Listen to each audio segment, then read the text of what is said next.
Good evening, everybody. Welcome to Victory Never Sleeps, the official podcast, the Asatru Folk Assembly. The Alsherjargothi is running fashionably late, as he likes to do. Top of the show stuff. Let me see, what does he usually say? We are streaming on YouTube, X, Twitter, whatever you prefer to call it. Oh, look at that. Odyssey, Twitch, Rumble, VK. Links are in the description. Thanks for that, Nick. Other things going on. We have Njordshof 70 something percent of the way paid off. If you would like to help us finish paying it off so we can continue in the search for Phrasehof, you can donate to that on the Runestone website, runestone.org/donate. Last I heard, it was something like if every member paid $98 right now, Njordshof would be paid off, and we'd be able to take that next step. We have a folk services fundraiser going for our Hof steward at Njordshof, my friend Alexander Casto. He's done so much for us. It would be great if we could donate some money and help him out. Hello, sir. Hello. Thank you, Nick, for setting me up on the appropriate side. Appreciate you covering for the first part of the show. Sorry, I was running a couple of minutes behind this evening. Welcome. Tonight, we are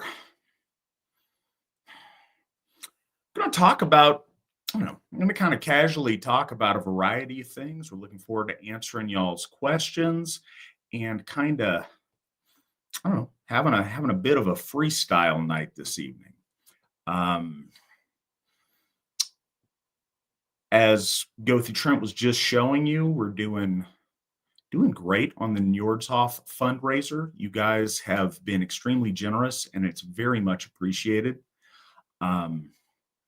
We are getting closer, and I imagine that the closer that we get from here on out, we're going to really see an acceleration, and I'm very hopeful for that, and I know you guys are going to come through on it.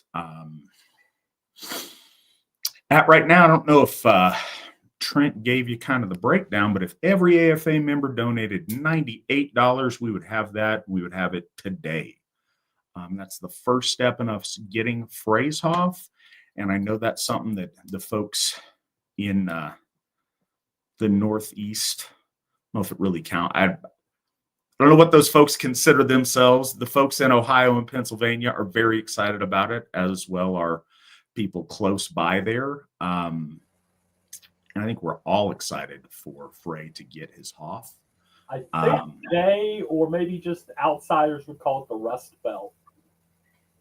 It's not an appealing name. Well, yeah, we didn't make it up, but it do. All right, guys. Well, thank you for that.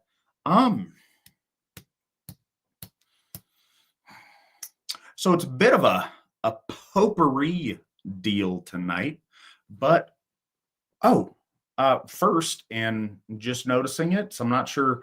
Yeah, it just came through. GW Farnsworth, always a very generous donor to the program. We appreciate you so much. Bought us the 5 coffees. That's a $25 donation. Thank you so much for that.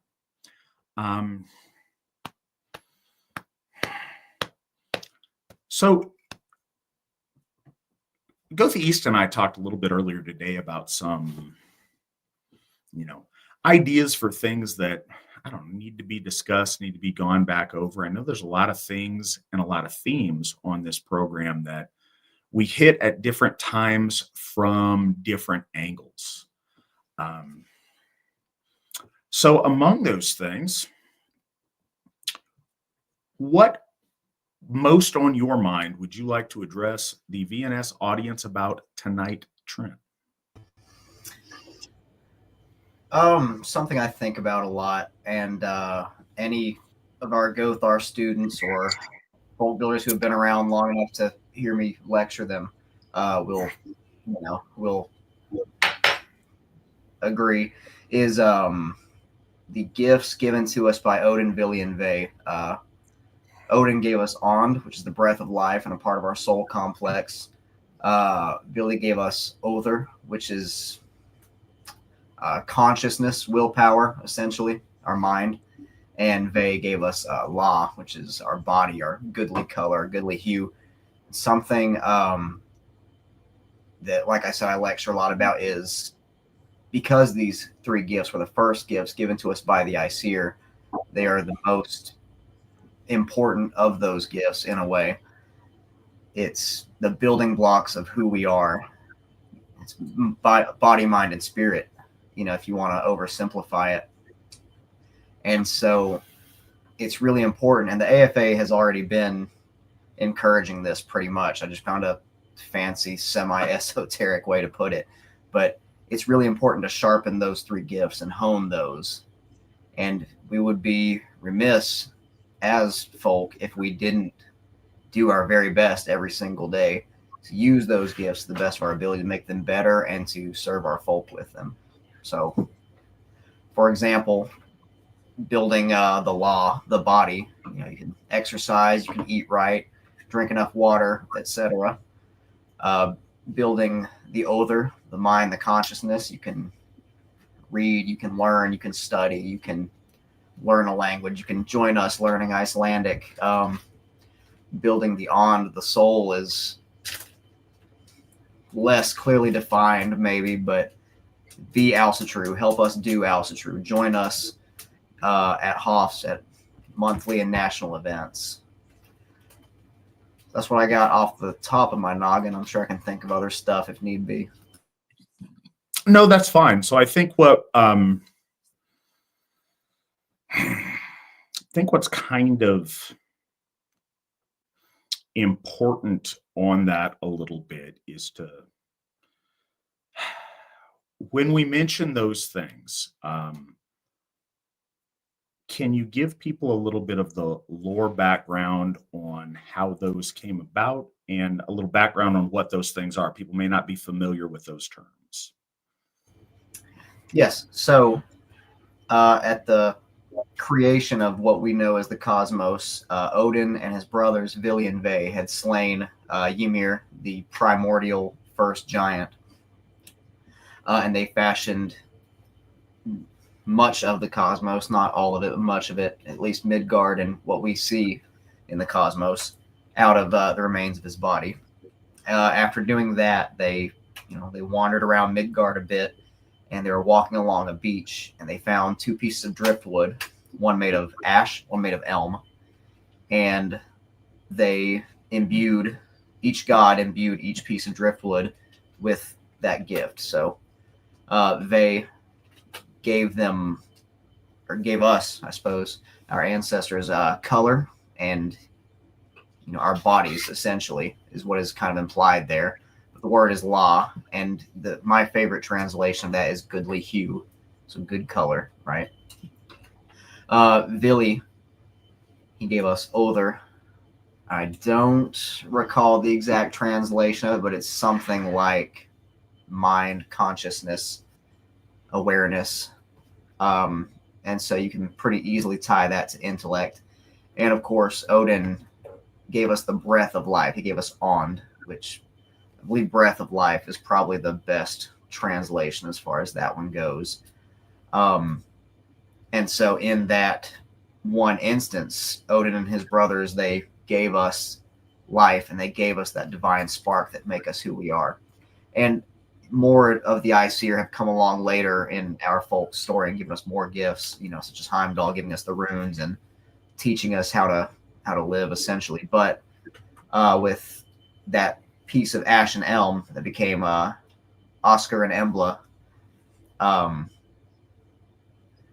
that first spark of the divine was given to us, made us who we are.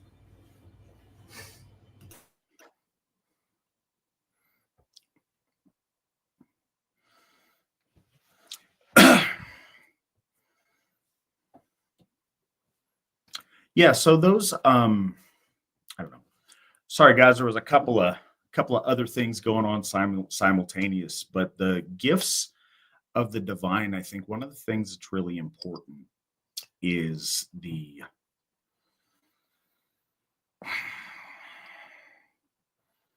appreciation that there's multiple parts to our being that make us more than vegetative, more than bestial, more than that.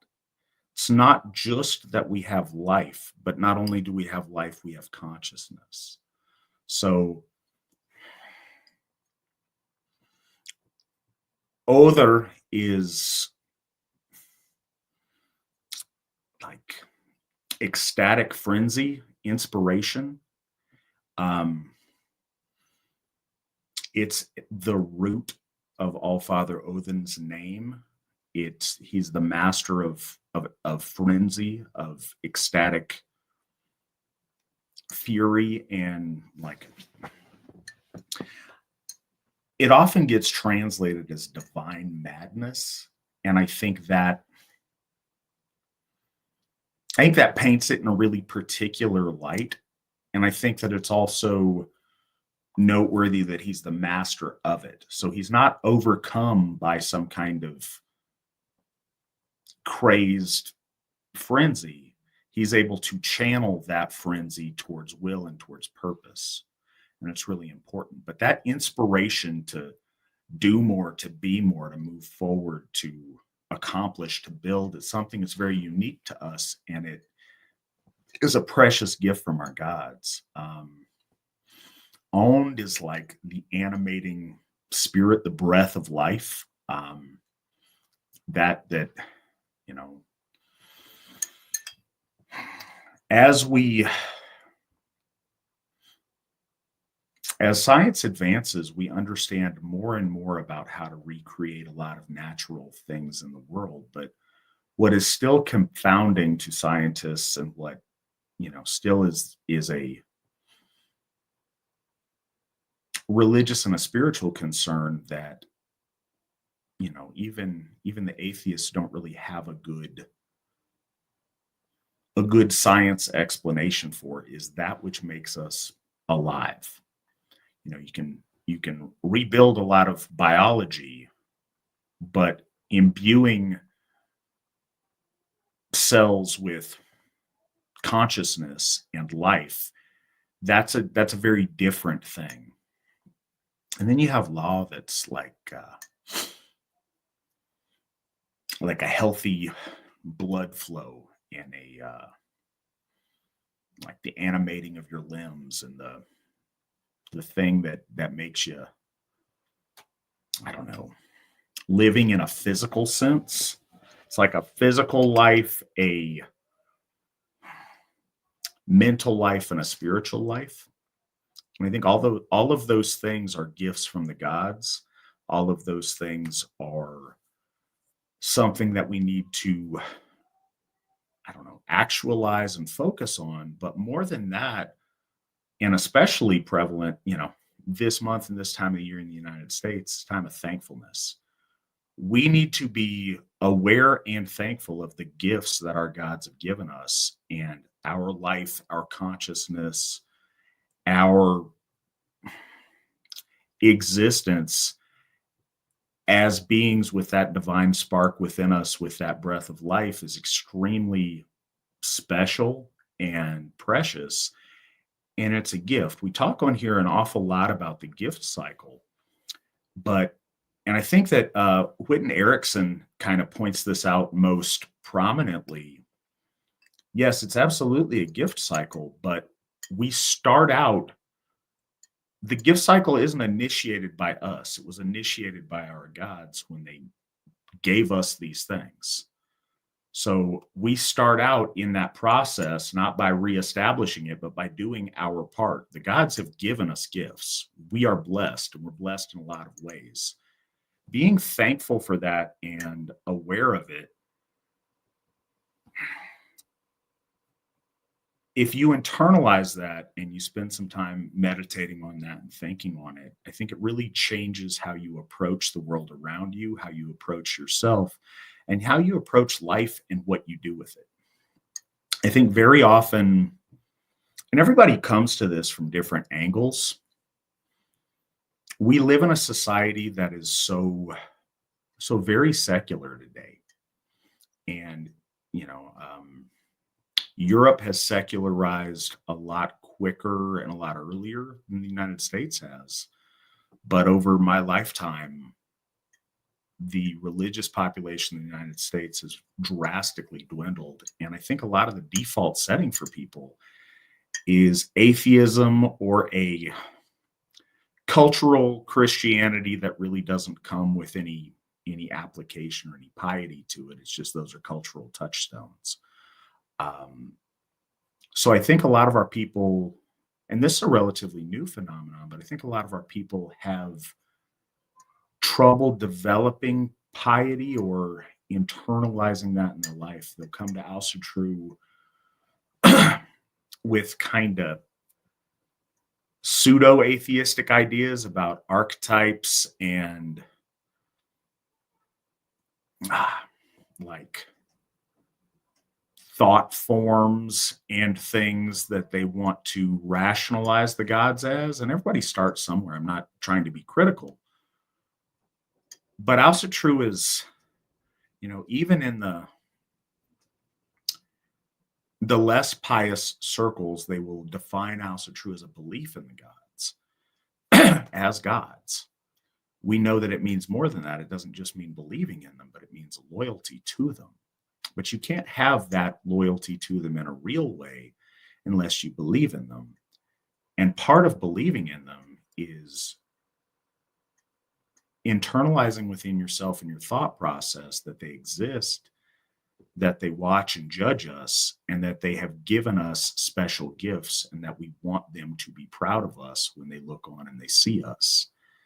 And those are really easy things to say, and they're very common sense. I think everybody knows these things academically, but there's a difference between knowing and feeling these things. So, I think that goes into that interplay of those gifts that we were given. But I also think it's how we utilize that. Sometimes we're only making use of law or of owned. We're not really utilizing other. We're not engaging in the ecstatic fury that drives us and moves us forward to create, to do, to accomplish, to be victorious for our folk and for our gods. A lot of the time we're living on a level that doesn't quite reach up towards our potential, because I don't think oftentimes you need a certain amount of perspective to step away and see that. If you are focused solely on your day-to-day and you don't stop and look at the situation with a little bit of perspective, it's very easy to be in a constant cycle of existence and not of ascension towards something better. But yeah, what do we got? We got somebody who had mentioned something in the questions over here. Croatian War Master. Interesting topic might be the remnants of Asatru in Sweden after Christianization. That's interesting. Did you have some of those that you wanted to discuss, or that you were aware of that you wanted to talk about? I think, I don't know. So Trent, do you have any familiarity with Scandinavian holdover traditions that outlived the official Christianization?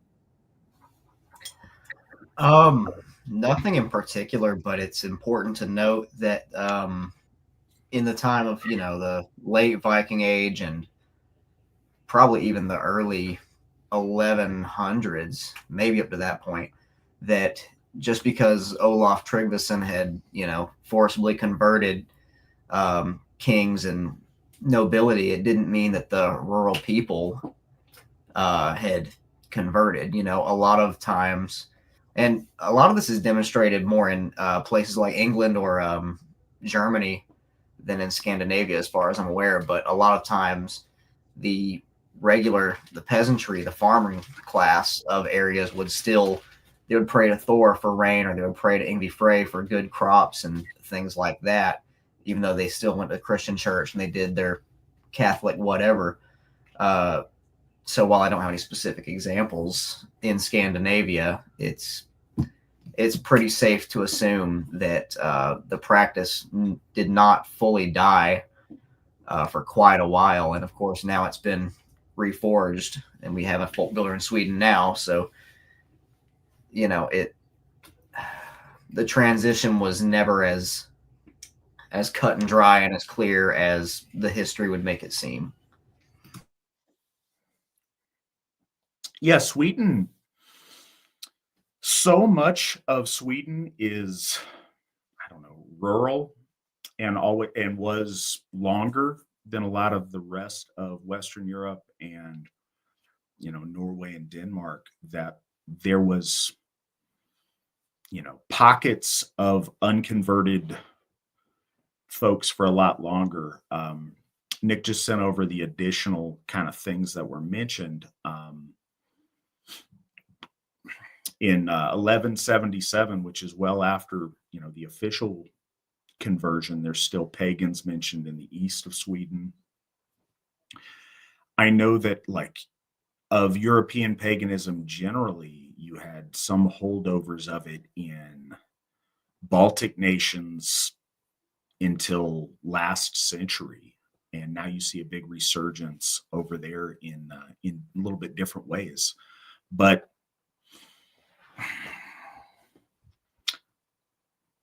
the biggest thing, and we've talked about this on the show a lot, is the amalgamation of Asatru with Christianity when Christianity came into Europe.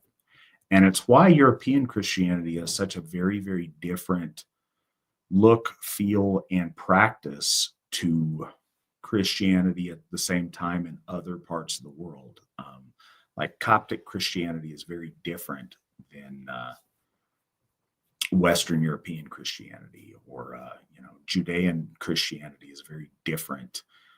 You see a little bit of flip around when the Crusades happen. You have some cross-pollination, but Christianity in Europe takes on a whole lot of the bigger themes of Asatru and paganism in so many of its ways. So it made, especially farther north, it's hard to tell on a lot of the festivals, a lot of the celebrations, and a lot of the aesthetics where Christianity ends or where paganism ends and Christianity begins, because there's quite a bit of overlap. Cults of saints, for one, are, on the face of it, idolatry and verboten by any fair understanding of biblical Christianity. But the cult of heroes is such a long-standing tradition amongst European peoples that they couldn't do away with it, so they had to put it into a Christian context. You see that quite a bit.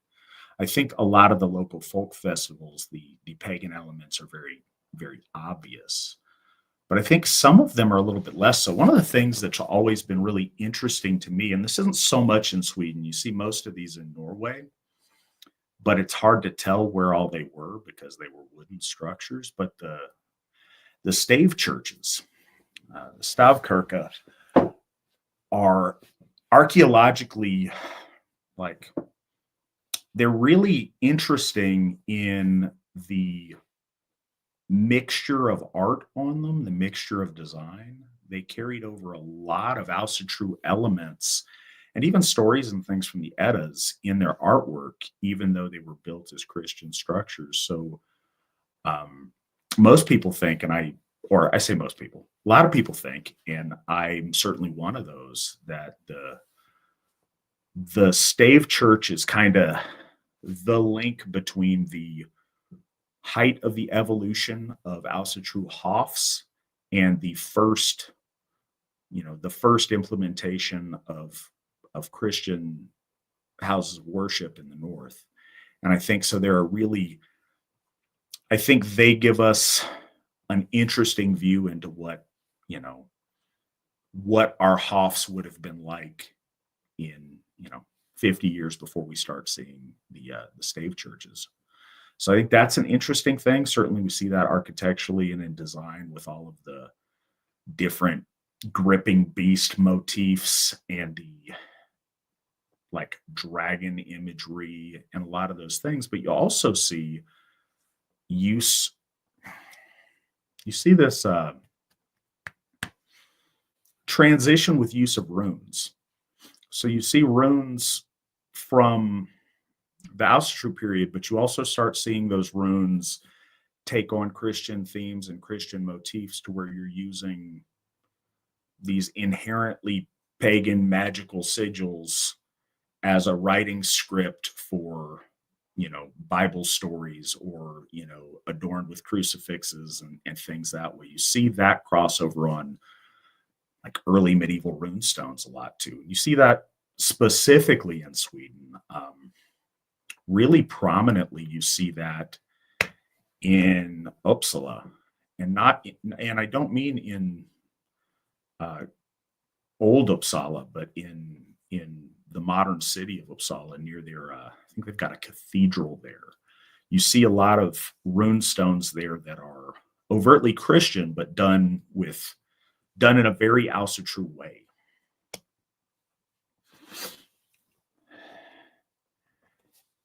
And okay, so another thing that he mentioned is some of the holdovers from the Asatru period are the Battle of Lena. Odin appears to King Eric to bring victory. You see that, and you see elements of that into, as you point out, into medieval times. And what you also see is along the fringes, invocations of Asatru themes and Asatru gods, along with Christian saints and Jesus, with charms and like low magic things. And you see that for a long period of time in Western Europe. And some of it's more overt than others. There's a lot of theories about various folklore and its relationship to the old religion, and it's kind of it's kind of a thing that I think we're familiar with, is the person who finds themselves sick and they're just reaching out for any kind of help. They're like, I need a healing charm, so I want to pray to Jesus and Muhammad and Buddha and whatever random other gods they put in there, just hoping that, if they throw it out there enough, somebody's going to listen. It sounds silly, but desperate people do those things. And people who are in isolated rural populations and aren't very well educated don't necessarily get the difference. It was relatively late to where the Bible or Christian scripture was in a form that the average person could read and could, really think about. So their Christian instruction was marginal at best, depending on the missionaries that were talking to them, or, what they were able to figure out. So a lot of the times they didn't get it. They would add, we see this in a lot of places. There was people would have an altar to Jesus along with their altars to Odin and other things. You see that in Anglo-Saxon England during the transition period there as well. You see in Iceland, very famously, hammers. They'll have like a dude whose hammer mold is on the same mold that his crucifix mold is, because you've got that crossover of things, and they weren't, by the average guy living out in the woods, they weren't necessarily mutually exclusive because they didn't know any better. The very sharp distinction came the more that official church infrastructure got out into the rural populations. And that took much, much longer. Like, you're talking here about the things you reference in 1177 and 1208 respectively, those, I don't know what official date Sweden counts their Christianization, but I think both of those are about 100 years past that date. So it hung around there for quite a bit. So along kind of a similar theme. All right, along a similar theme, we have a new member, Amber. Welcome, Amber. We're glad that you're here. Glad to see you're on here. She asks, why do people call Balder the Norse Jesus? Is it because he comes back after Ragnarok? Or is there something in the lore that indicates Balder has some similar teachings or aspects as Jesus? Trent, what say you? No, Balder does not have similar teachings to Jesus. That came about because when the Christianization was happening and these monks were going all over Northern Europe specifically and Western Europe, they would go to the Germanic and Celtic lands in particular. And, the warband was such a central part of Germanic and Celtic society, especially Germanic. And so these priests, these missionaries would come and they would say, oh, hey, Jesus was a warrior too. Yeah, he led his own war band. You guys have to worship him. You guys love war bands, right? And so Jesus was depicted to the Anglo-Saxons specifically as a Drighten or Drichten, a leader of a war band. And so they kind of connected that to Balder because we have evidence that in earlier source material that's kind of lost to us now, that Balder was, besides being bright and shining and loved by all, he was a war god. He was bold in battle and joyous and generous and all these things. And Jesus was said to be generous, obviously, and joyous, etc., etc. And so when they added that, Jesus was a warband leader, it tied him a little closer to Balder, I suppose. And so our ancestors, the plan at least was for our ancestors to go, oh, this Jesus guy sounds just like Lord Balder, So that's pretty much how we got there. They're both depicted as white guys with long blonde brown hair. So there's that too, I guess. But that's pretty much it. It's just a result of the Christianization. They had to connect Jesus to our faith. That was the best way. And it goes back to the earlier topic, just how we, the Catholics have hero worship, essentially, when they venerate these saints. We have our, each of our Heiliger Mother, Queen Sigrid or Eil Skallagrimson. Those are saints, essentially. So that's part of it. Another part of it is, and this is along a similar thing that Trent mentioned, but one of the ways that missionaries used to convert to Christianity is likening, you had to liken it to something these people knew and had a familiarity with. You can't talk to them about, ancient Jewish desert stuff. That imagery doesn't make sense to people who've never left,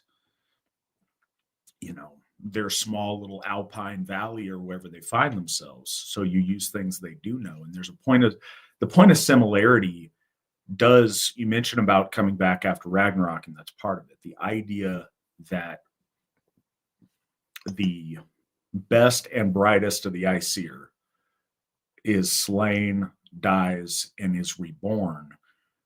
They use that to liken to Jesus and to transition to Jesus. And it's a funny thing because the concept of God's doing that very thing, triumphing over death in that way is not a Jesus thing. Jesus is kind of one of the latest in a long line of that. You see a lot of that in Egyptian mythology. You see it in a number of other places. So at the time, I think that was utilized as a way of explaining Jesus, but I think we have two different phenomena. So you have you have early medieval missionaries that make that connection. But what you also have is modern, late 20th century Asatru that like to make that comparison as well. There's like an academic fetishism to, if you find anything in the Lord that's similar to something that Christians do, then it must be some kind of Christian distortion of our traditions. And I think that's lazy, and I think it's just convenient. I think they see that. Certainly early scholars see that as a point of commonality. And it's easy if that's your touchstone. If your familiarity is with Bible stories and with Christianity, to see any similarity in any other thing you study as, oh, it must be that. And people have always done that. Our brains are wired to pick up on patterns. And so it's very tempting all right, this is another theme on this show that we talk about a lot, is the difference between how a religious person processes information versus a scholar looking outside at some strange practice of a foreign people or an ancient people. But often we don't talk about it from this angle. We talk about how a scholar writing about the tales of our ancestors and about Asatru religion and the Aesir doesn't start off with a belief that these are actual gods and this is an actual faith. They treat it as, strange superstitions by primitive people. And so I juxtapose it as the atheist academic to the religious Asatru, but that's not the whole story. What else we have, especially by the early scholars that were examining our ancestral faith, they didn't come from a place of atheism. They came from a place of belief in Christianity. If you believe your Bible story, then when you process anyone else's superstitions and religions, when you see something that has a point of similarity, I know what that is. That's just these strange people's interpretation of Jesus. That's these strange people's interpretation of Noah's flood. You see everything through your Christian lens. And that, I think, overplayed a lot of early scholars' analysis of things because they didn't have the other points of reference. Their point of reference was what they believed to be true, that their God created everything and that their timeline for all of these things is recorded in their Bible, and that all of the peoples of the earth are descendants of Adam and Eve and Noah, and they put it in that context. If that is the case, then clearly all of these other people are just confused about their religion, and any of their stories that sound similar are truths that have been able to somehow make it through their confused, their confused perceptions. So I think that overplays it a lot. The other thing we had, especially of people who practice Asatru in the late 20th century, you have a big movement of trying to break with Christianity. So there was like this zealousness of going through anything in our lore that you found similar to anything that Christians do and having to excise it or whatever, because at that point we weren't conceiving of Asatru as an independent faith. We were conceiving of Asatru as the anti-Christianity. And again, and this is why I say we. Earlier in the show, I kind of talked about everybody comes from a different place. I'm not speaking disparagingly about anybody. We start where we start. The idea is that we advance and move forward. I think that the process of that hard break with Christianity was necessary. But as we've matured as a faith and as we've matured as individuals,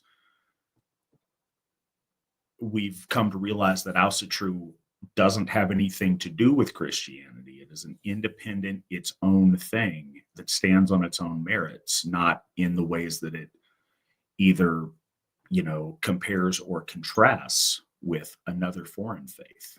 And I think that's, a much more authentic way of understanding that. You'll find similarities between Jesus and a number of different gods of different pagan traditions.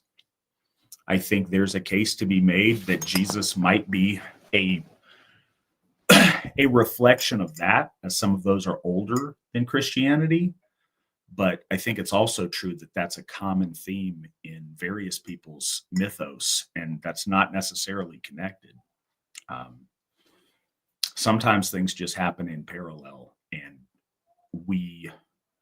when it is politically advantageous to us, it's very easy to jump on similarities and exploit similarities, sometimes maliciously and sometimes with the best of intention. But I think that our brain likes to pick up those patterns and see that. We have a suggestion from the Appalachian Highlander. Gothi East should bring back the bow tie. I thought about it, but no, I didn't really go with the suspenders like I thought it would. So I've spared you all the bow tie tonight. I did wear one last weekend for my Odin bloat at Njordshof. So you gotta come to a Hof, see me in person if you want the bow tie. Sorry. Will you also provide bean pies? That reference might be before my time. Perhaps.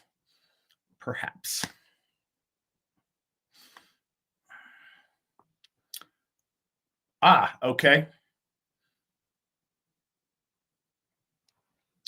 think Nick is suggesting perhaps you bust out a cravat. I think a cravat would be an interesting look. Maybe a bolo tie sometime. I think that's got a regional appeal. I don't know if that appeals to a broader audience. So got another couple of questions going on, but one thing you wanted to talk about tonight was the concept of forward-facing Asatru versus backward-facing or other.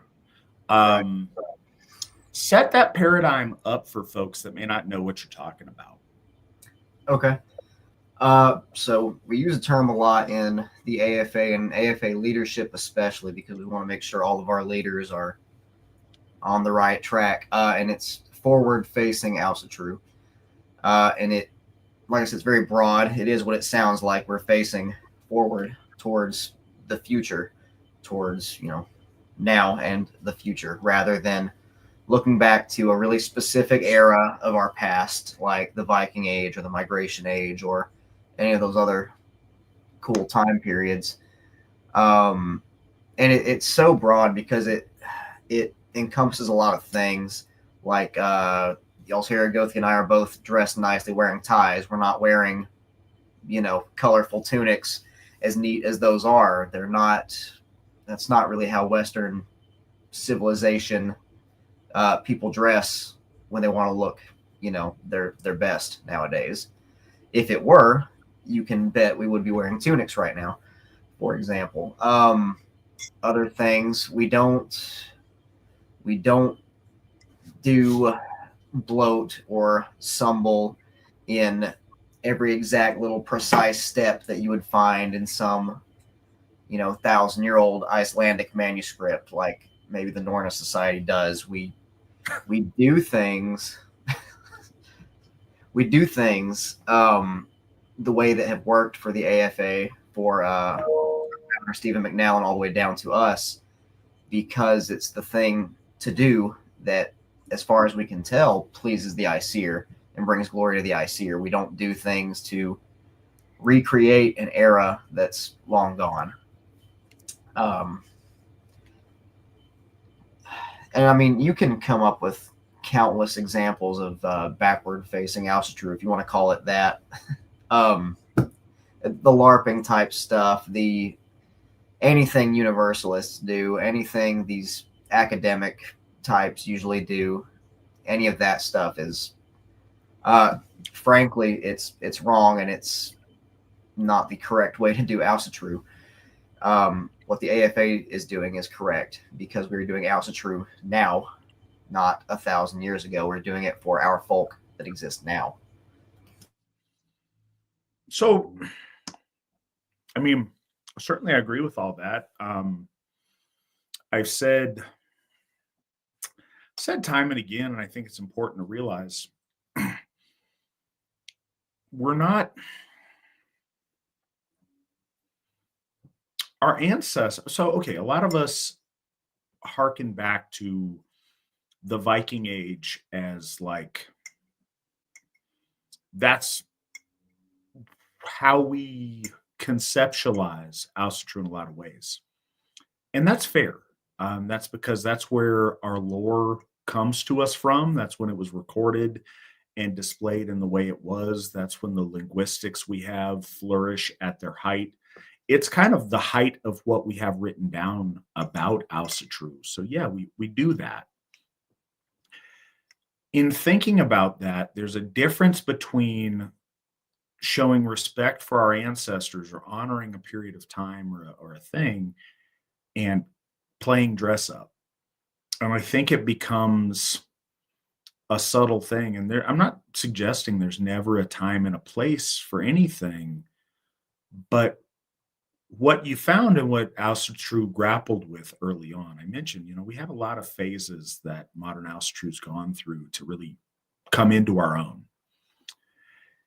And one of those was a recreation phase of trying to copy the Vikings and copy how Vikings did things. And I think that the how is much less important than the why. It's important to note, and this is that's another thing about sincere belief. Our gods are real and they exist. Why would they want us to pretend that we were Vikings? Why would they want us to do silly old-timey things that aren't relevant now? Another thing to think about on it, these same gods have existed since the dawn of our folk. These are gods that we believe made us as a people and have been with us since the earliest time that our people existed. Why do they stop and only exist during, a 300-year period of history that we call the Viking Age? And any real logic tells you they don't. The Vikings, we have no reason to believe that Viking Gothar dressed up like cavemen to practice Asatru. That just doesn't make sense. When they practiced Asatru, they showed up with their best clothes for a formal event. They showed up with the modern of the time buildings, with modern of the time weapons, with modern of the time, they came there on boats that were state of the art, in clothing and armor that was state of the art, in grooming standards that were state of the art to the time. They didn't try to harken back to something just because it was old. So I think that when we think about ritual structure and anything else, it's fascinating from a historical standpoint to want to know what ancient peoples did and how they worshiped. But the how so often has everything to do with the conditions of the time you're doing it. The why is what I think is most instructive and informative. I don't think that it makes any sense to assume or even to want for Asatru, our 200 years from now, to do things the way that Trent and I do them now. We would hope they would advance things to something that's relevant, that makes sense in the clothes and with the materials and the things that make sense in that day and in that age. When we one of the most, we're all over the place tonight, so forgive me if I stumble over my words a little bit, trying to find the right way to communicate it. If your heart's in the right place and it brings you closer to feeling, I don't know, feeling connected to the gods, to dress up in a tunic and do Viking stuff, okay. That's between you and the gods. And if it makes you feel better and you feel like that connection is better for you, I'm not going to say it's not wrong or bad or impious. But truth is one of our really important virtues. It's one of our noble virtues. And one of the things that's so important about it is it's a fundamental virtue that other things are built off of. One of the things when you are having, our relationship to the Aesir is very much a relationship in a lot of the same ways that we build relationships with anyone. An actual friendship, and more than that, an actual relationship with a loved one or with a family member or with someone very close to you, the more important the relationship, the more open and honest it is in the best scenario and in the best version of it. When we engage in ritual practice, being honest and being our authentic self when we're talking to our gods and we're presenting ourselves before our gods is extremely important in building that relationship in the right way. If you approach them in a way that's fake or that's LARPy, that doesn't make that connection in the same way. First, we know dealing with someone, if you're trying to make a friendship and they only want to talk to you in HR, newspeak, inauthentic PC voice, it's not a real friendship. That's a work acquaintance maybe, but you don't build that relationship. You don't build an emotional bond. You don't build a friendship that you have fight to the death loyalty for that person. When you get that is when you get people who will tell you about themselves, will tell you about who they really are and what they really think, who will present themselves in an honest way. And we need to do that in ritual. First, just because you can tell, and if somebody's not coming at you honestly, you keep them at arm's length. We know that's not the right way to build a sincere relationship with anyone. Secondly, you can't fully put your energy into a ritual if you're being inauthentic. If it's an act, and I've seen this, it's if you haven't experienced it, if you haven't been in rituals with different people, or you haven't maybe you haven't been in an Asatru ritual at all, this may not have the context for you. But I've seen a lot of people do bloat that they're putting on a performance. If you're out there putting on a show and putting on a performance, that's not likely to make that connection with the gods. It's not likely to facilitate that exchange of energy or to continue that gift cycle in a real and powerful way.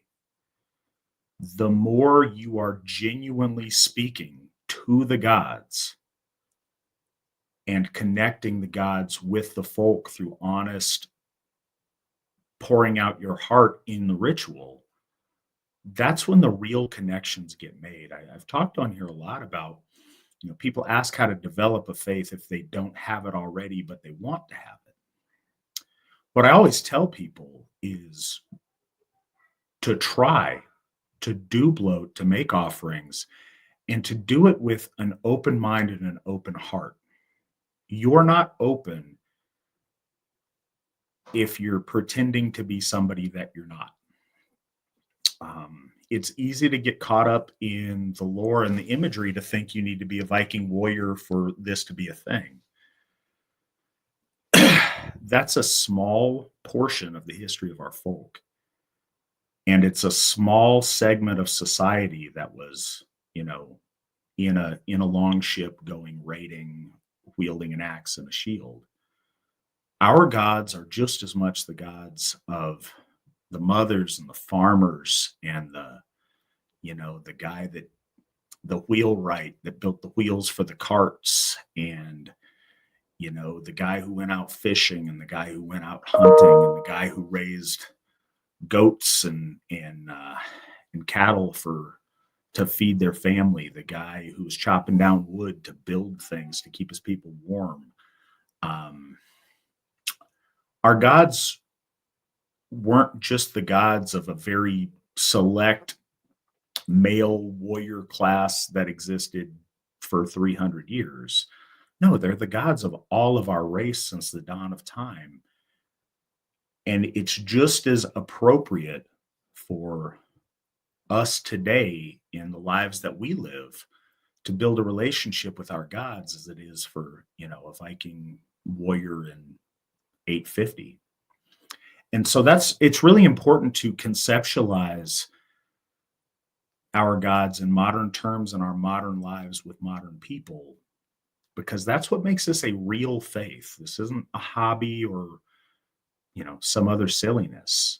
And I know we have to shake off some of that. A lot of our early roots, you had people forging Asatru at the same time that came out of, the Society of Creative Anachronism and other like literal LARPy recreation hobby groups. That's not wrong. A lot of those people developed a sincere faith in our gods due to their love of history and their love of, values and things that mattered to our ancestors. It's an okay place to start. So much of what I was talking about tonight has been, we all start in a lot of different spots. It's not where we start, it's how we develop and how we evolve. And modern Asatru is very much evolved to face forward. But it's more than just that. So Trent talked about that in a not Viking LARP sense. But what's more than that, and we also see this as a current in modern times, forward-facing Asatru isn't the absence of backwards-facing Asatru. It's an active focus on building a future for Asatru, a future to where our children and our grandchildren and their grandchildren practice our faith. And that means building things. That means practicing Asatru and building Asatru in a way to where we leave something for those who come behind us. And that implies a lot of different things, but it implies making responsible choices to where it's not just about having a drunken Viking themed party. It's about building a serious religion that has a foundation and a future. It's about building institutions. It's about taking what we do seriously. It's about proactively being responsible to where we raise our children in our faith and don't. I've heard too many people in my time claim to be Asatru, but then, I'll let my children decide on their religion when they're old enough. That's an abdication of your responsibility as a parent. It's your job to instruct your children in the values and the things that you sincerely believe and think that are important. But what a lot of people don't realize is to be forward-facing in your Asatru practice. Trent's making faces. To be forward-facing in your Asatru practice has consequence to it. To be forward-facing in your Asatru practice means to have the courage to be Asatru, to live Asatru, to raise your children Asatru, and to don't just hide it in your house, but do that publicly and build this into something that has a reputation, a fame, and a haminya to it. Those of us in the AFA are working really hard to do that. But if we keep it to ourselves and it's something we just do at our house in private and we don't talk about it and it's, you keep it a secret, that's cool for you maybe. Maybe if you're super lucky, maybe it's cool for one of your kids. but it doesn't bring our folk home. It doesn't elevate Asatru to something worthy of our gods. And this goes back to the beginning of tonight's conversation. If you genuinely believe in our gods and they have blessed us with the Other, with the furious inspiration to build and to do and to accomplish, you're missing the mark if you're not actively doing this in a way to build something for our children and our children's children. And that's, those two things together really factor into what we mean when we talk about modern or forward-facing Asatru. And that was super long-winded. But Freya, I saw over on the side about the birth of your child. Congratulations. That's fantastic. I'm excited to hear that. What do we got? Trent, you were making some faces. What's going on? That was because Google Chrome informed me that there was a time limit. I didn't know that was a thing, and so I was trying to figure out how to get that off the screen. But my camera was still on, so you could see every face I was making in my boomer rage towards the computer. I feel that rage viscerally. Yeah. What can you do? So Brandy asks, Gothi East, you and your lovely wife are both Asatru. How has this strengthened both your faith and your marriage? Well, it kind of synergizes things, to borrow a term from somebody on VNS, I'm sure. I don't have to have, my married life, my Asatru life. They're the same thing. To give an example, I suppose, if I were, so I've been Asatru long enough that before I met my wife, I dated a few girls in like college and stuff that kind of knew I was Asatru, but it wasn't their thing because I'm in the Bible Belt. And if I were going to do bloat or something, I had to be like, hey, I'm going to go do my weird pagan stuff, just don't bother me. But with Madison, so for example, Witten Young had a medical emergency about 1.5 years ago, and we weren't sure if he was going to make it for a minute. And so I just immediately told Madison, like, hey, I have to go do a bloat to Frigga right now. And, she knew what that was, and it wasn't a strange thing to her. It was like, okay, cool. Yes, you should go do it, So that's helped having that kind of familiarity and ease of just being able to live, really.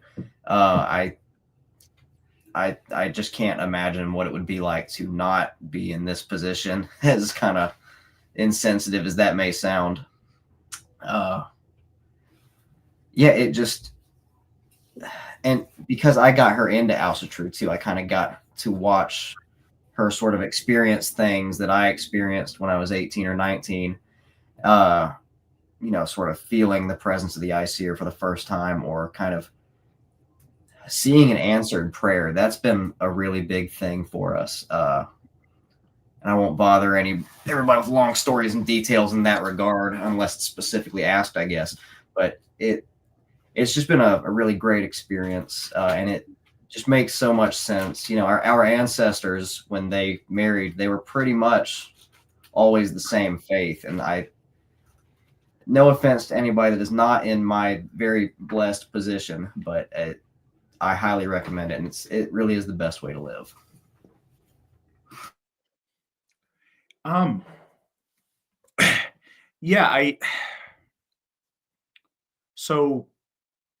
some of this is generational. If we're doing our job right, every generation that goes by, there should be more and more of us who are able to build our marriages and our families within the Asatru Folk Assembly. And I understand a lot of folks already find themselves, married and with a family when they come home to Asatru, and maybe their spouse isn't on board at that time. And I get that. And, nobody's out here asking you to, break up your family or anything else. But I do think it's fair to acknowledge that it's the best situation, it's the optimal situation for you to find somebody within the Asatru Folk Assembly to build a family with. And Trent and I can both say this from experience.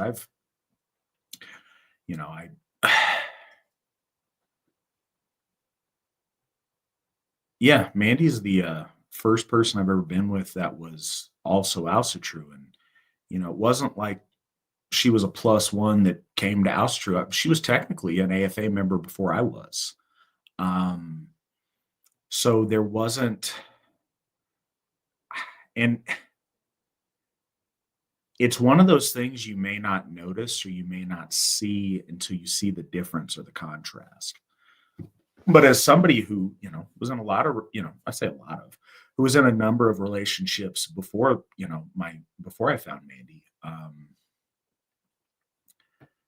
the difference is huge. The more you can bring your life into harmony, bring all the pieces of your life into a harmonious whole, that's how things are supposed to be. Our whole concept of sacrality, of holiness, is just that. It is being whole, not being broken apart, not being separated, but being a fully functioning, integrated whole. In the modern world, especially in the West today, we have a lot of separation within ourselves that is very, very far from optimal and very far from what we want. We have people that are one person at work and they're one person at their family gatherings with, their parents or their grandparents or their aunts and uncles and whoever else. They're a different person at, whatever hobby thing that they do. They're a different person when they're at home and a husband and father, and perhaps a different person still when they're practicing Asatru. The more of that you can tidy up and bring into harmony, the better your life is. And I say that through experience. The more I've been able to, at first, when I first started out, I didn't realize other people practiced Asatru. That didn't last long. I found the AFA and I found that relatively quickly, but I thought I was the only person doing this, and I felt really isolated, and it wasn't something I could tell people about because it's this, odd, crazy thing, and they're just going to think I'm, a lunatic or whatever. So I didn't. And, early on, it made a big difference when I was Asatru with my friends. And yes, some people laughed at me or whatever, but over time, when they saw a positive effect it had in my life and who I was, and they began to respect it because I respected it. When I was able to be open with my family about it, I think my dad and my stepmom just thought it was some whatever silly hobby I was doing. My mother got it though, or at least got that it was something that I did, and it was neat. There was a couple of times that she was able to, quasi participate, like she stood with me in bloat before, not really being all in, but she got that it was very serious to me the more she was around me as I practiced it and it was part of my life. Not having to be two different people around my mother and around, my normal life, that was huge. I was always open about it in other relationships I was in, but it's not like they were participating in it with me, and that made it, less good. It's been awesome that, my wife and I are both Asatru and we're raising our daughter in the AFA, and this is such a massive part of our life and who we are. It's where all of our very best friends are Asatru. People that are family to us are Asatru, and we've built our life around it. It makes everything so much better. And unless you've experienced it, there's no way for me to sell you on it or to convince you of just how big of a deal it is. But it is the biggest deal. But yeah, and I remember the moment that, and this was a really cool thing too. And I've always, worn my hammer out. I've been Asatru at work, every place I've worked. I've been very open about that because it's important. And that took a weight off of my shoulders as well. But because I mentioned my father and my stepmother, thought this, didn't really take it that seriously, but I invited them to my wedding, and when we got married at Odenshoff, them coming out and being there, because they spent the whole weekend with us at Odenshoff, them seeing the Hoff, being in the Hoff, being around Asatru all weekend, it clicked for them, like, no, this is real. Wow, this that my son's doing, this is a real thing. This is a very serious thing, and this is important. And they've looked at it very differently ever since. And that was a real big moment for me too. So live holistically, incorporate the gods into every part of your life, and your life will be much better for it. I promise that.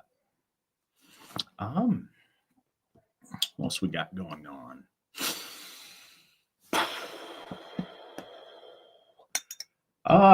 Brandy asks Gothi and Alsherjargothi, other than the lore, have there been any music, books, or poetry that have inspired you spiritually? Trent. So it's a cop-out answer. Not really that I can think of. No, I saw that question come up in the queue, and I've been thinking about it this whole time, and I really can't. No, the stories and the Havamal and all that are enough for me, and then things that have happened in the AFA. Every bloat I go to, every Sumbl I attend, every VNS episode I listen to or participate in, every one of those influences me, but or inspires me spiritually. But no, not real. I don't really do the listening to Asatru like Viking music. I don't really read poetry or books. I'm not that interesting in that regard, I guess. So no. And no, Mandy, Megadeth has not inspired me spiritually. It's just good music. You're half right on that last statement. It is not inspirational, but it's also not good.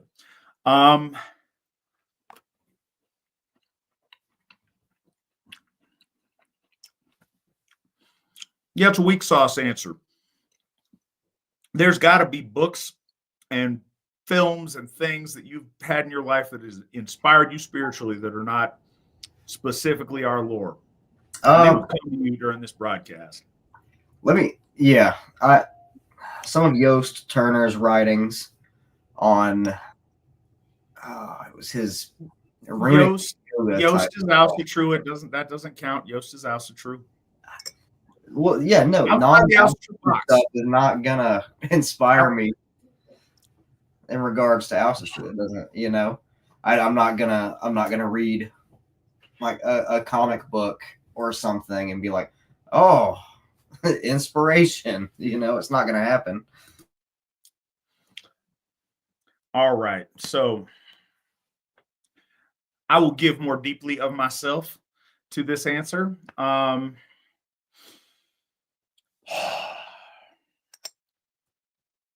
There's lots of stuff, and it's hard to tell because I find a lot of things inspirational. Trying to think of things that I've read and consumed that are particularly inspirational outside of Asatru related stuff. And I mean, shoot, there's quite a bit, and it's not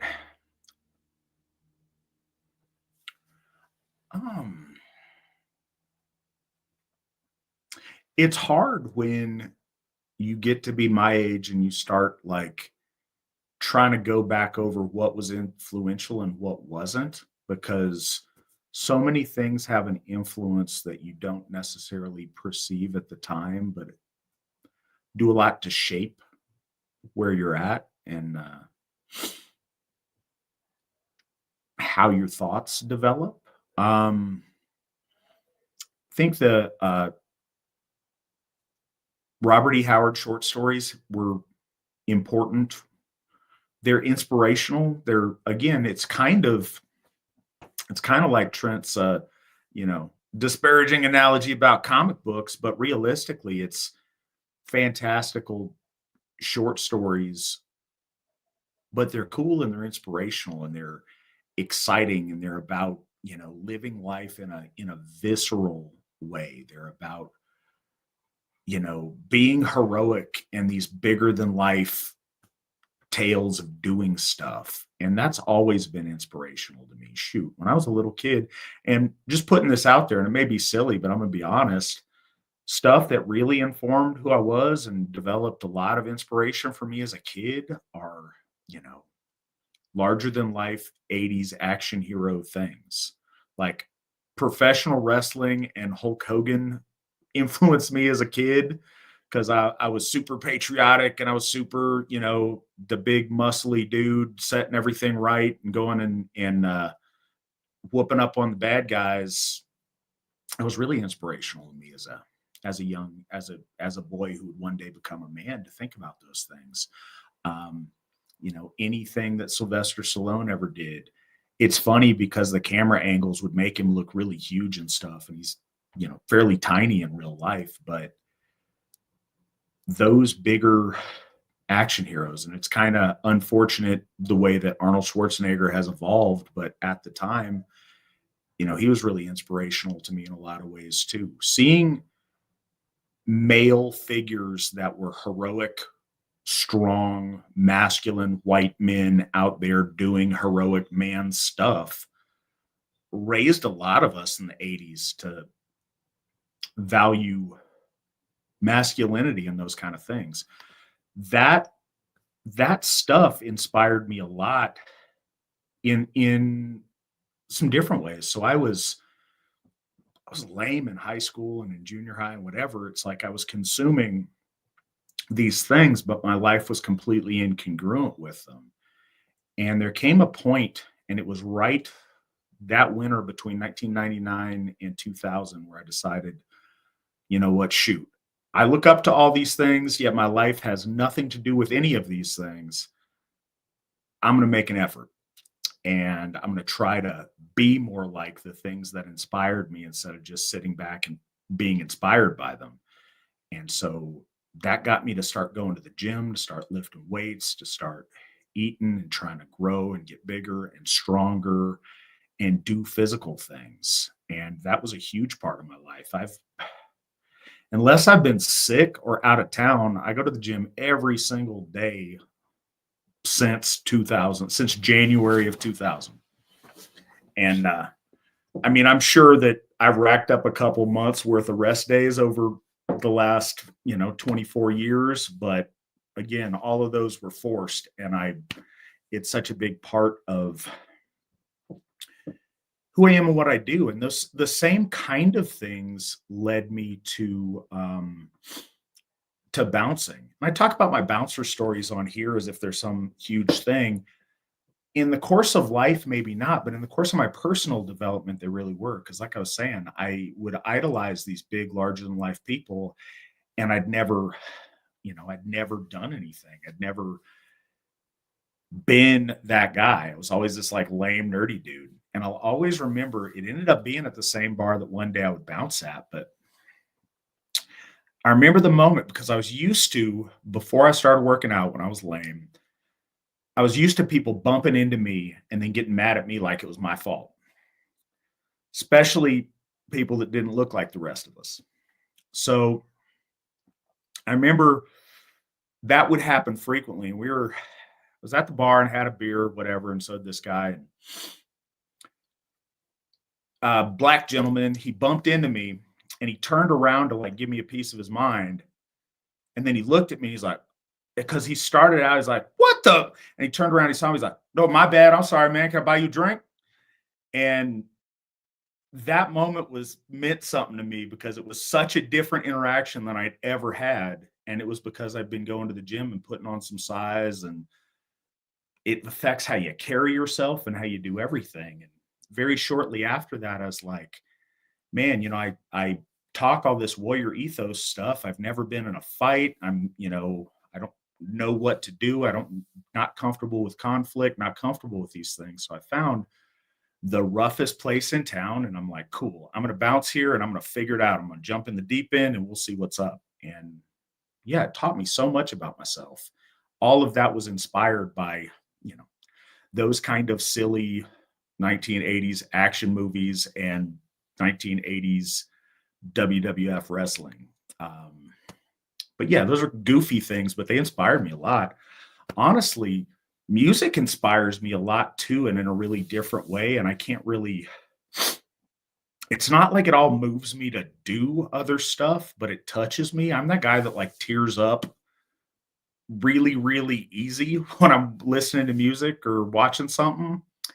But it is spiritually inspirational because it is transcendent. It makes me experience an emotion or a feeling in a really different and visceral way that I wouldn't have otherwise.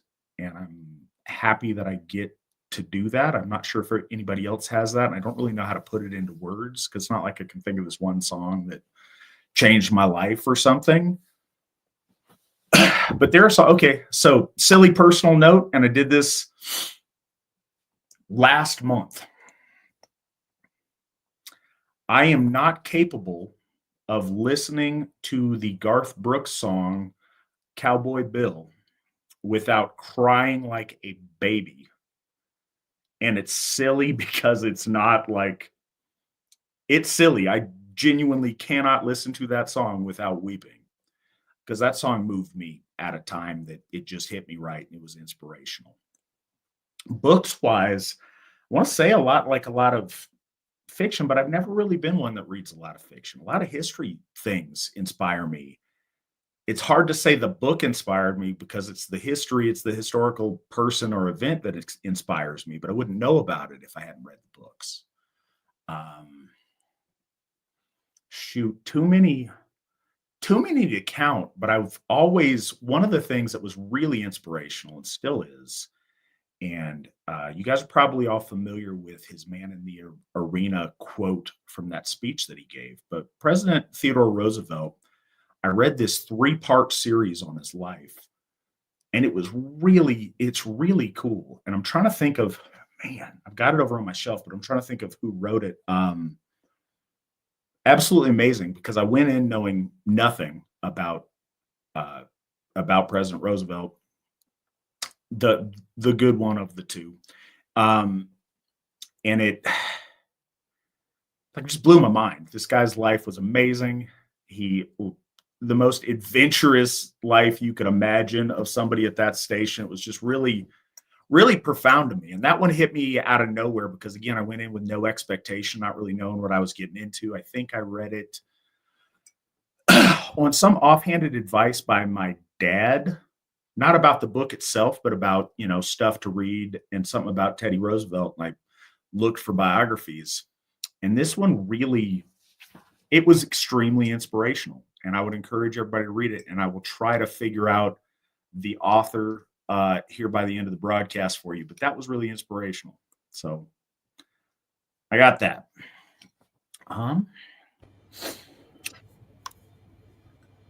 So the question does say what inspired you spiritually, which is why my answer was bad. But if we're going to talk about things that inspired us in general, I'll list a few.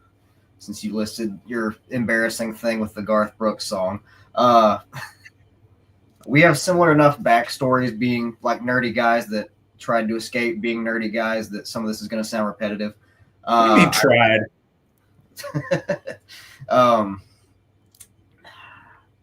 Tried in my case, maybe. I'm still working on it. But, so Walker, Texas Ranger was the first thing I recall watching where I was like, oh man, this guy beating up random people for asking him a question the wrong way. This is the epitome of cool. So that was kind of my first taste of wanting to be like a manly man.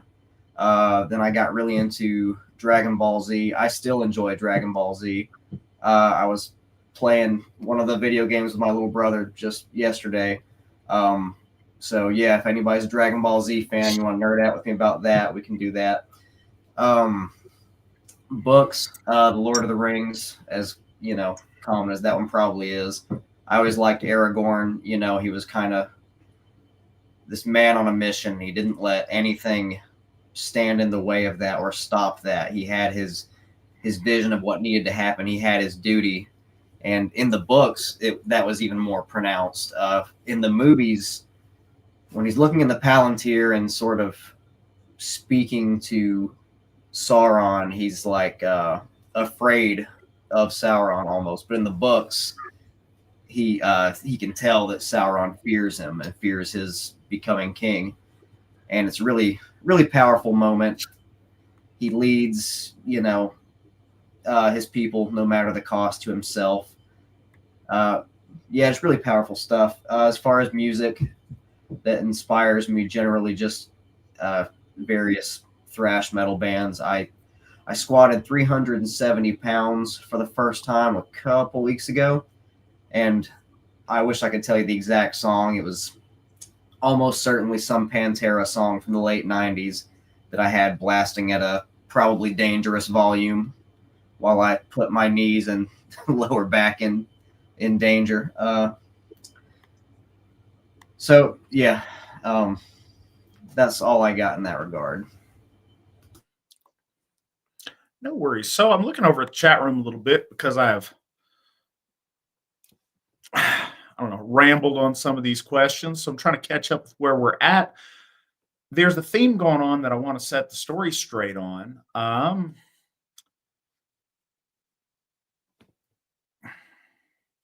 There is a difference between being aware of politics and talking about politics and being politically active and just being obnoxious complaining about stuff. There's nothing wrong with taking an involvement in politics. I think that it's a misnomer when people talk about being political and it almost always equals being obnoxious, either by consistently wallowing in self-pity or by always bringing up everything negative, or by going out and, dressing up threateningly and scaring old people. What I don't hear about when people talk about politics a lot is running for office or working in a campaign or pushing for some kind of positive development in their community.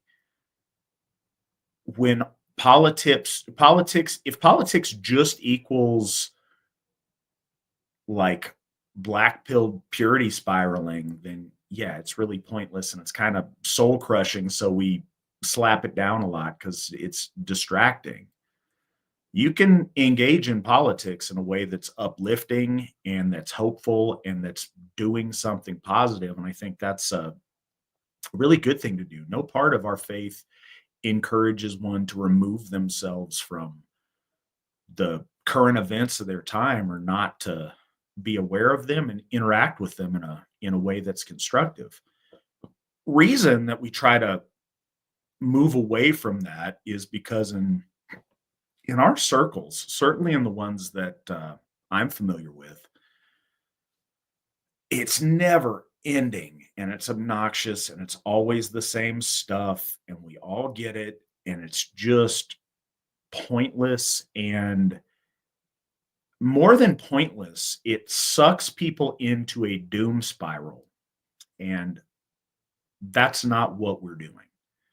So a lot of the bigger socio-political things that we see in the world that we don't like, many of our audience all get it, on the same team, we get the same basic things, we don't like the same basic things, but instead of all the things we don't like, on this show we want to talk about all the things that we do like. And what's more than talk about them, we want to find ways within our spheres of influence, within our power, within our ability to experience those, to make those happen, to be part of those. And the bigger geopolitical things out there, most of us are not in a position to do much to make any difference.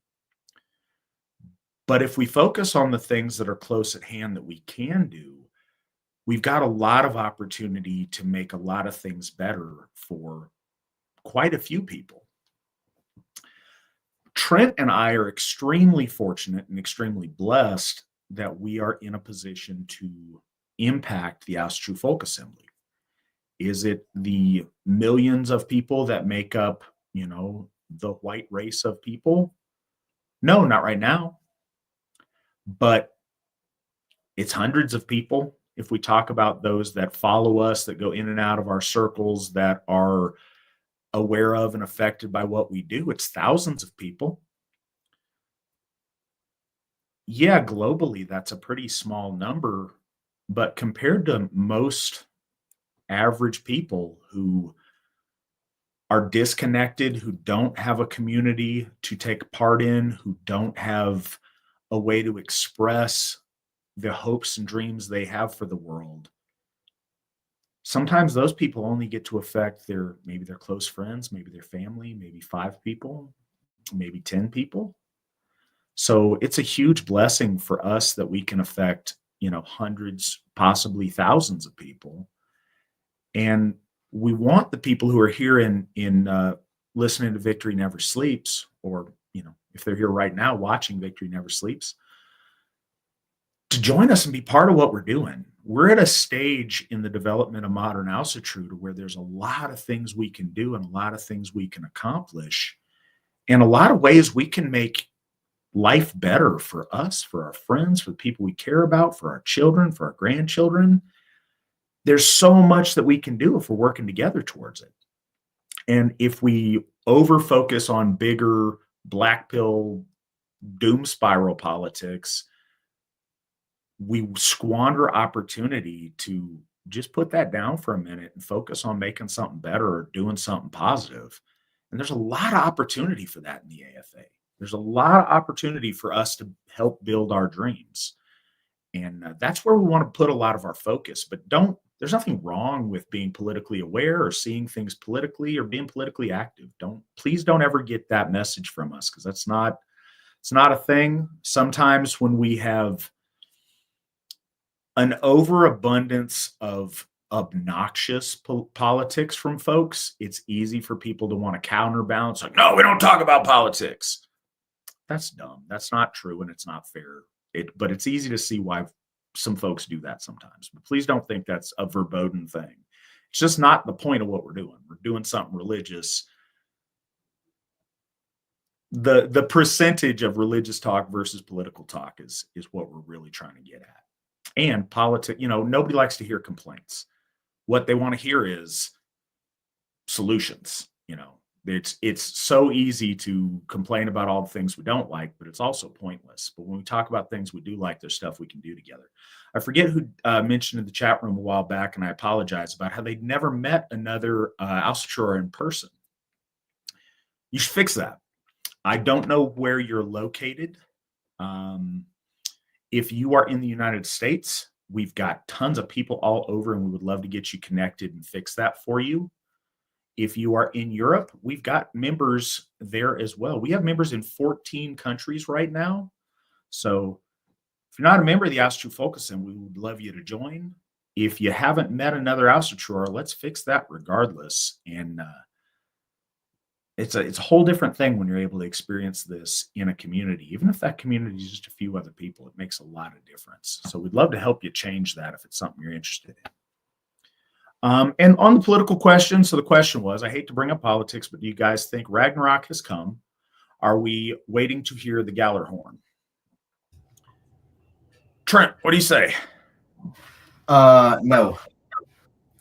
So you can look back at any period in history, and you can pretty much be sure that a good chunk of the population thought Ragnarok was on its way. Christians constantly think that the end times are upon us. Muslims, Jews, Buddhists, any faith that, you do enough of this doom spiraling like the Alsherjargothi mentioned, you're going to think that the end of the world is near. Surely things can't get worse, right? And not to, well, doom spiral, things can always get worse.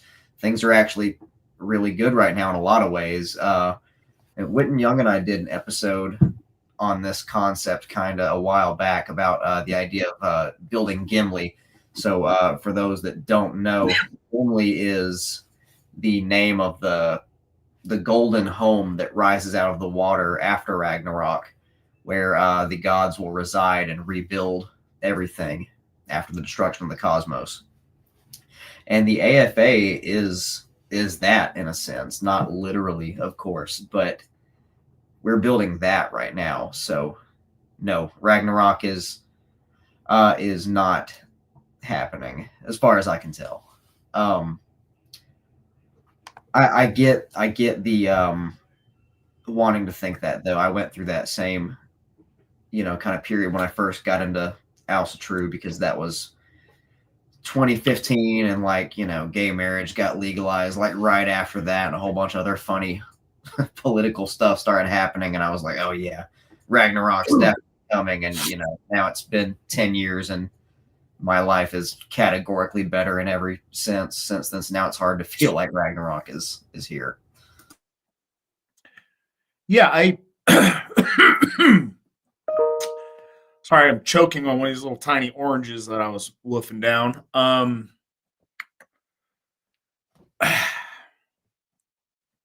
What Trent said, I think that everything is this is a little bit bigger of a topic, but it'll start here and evolve.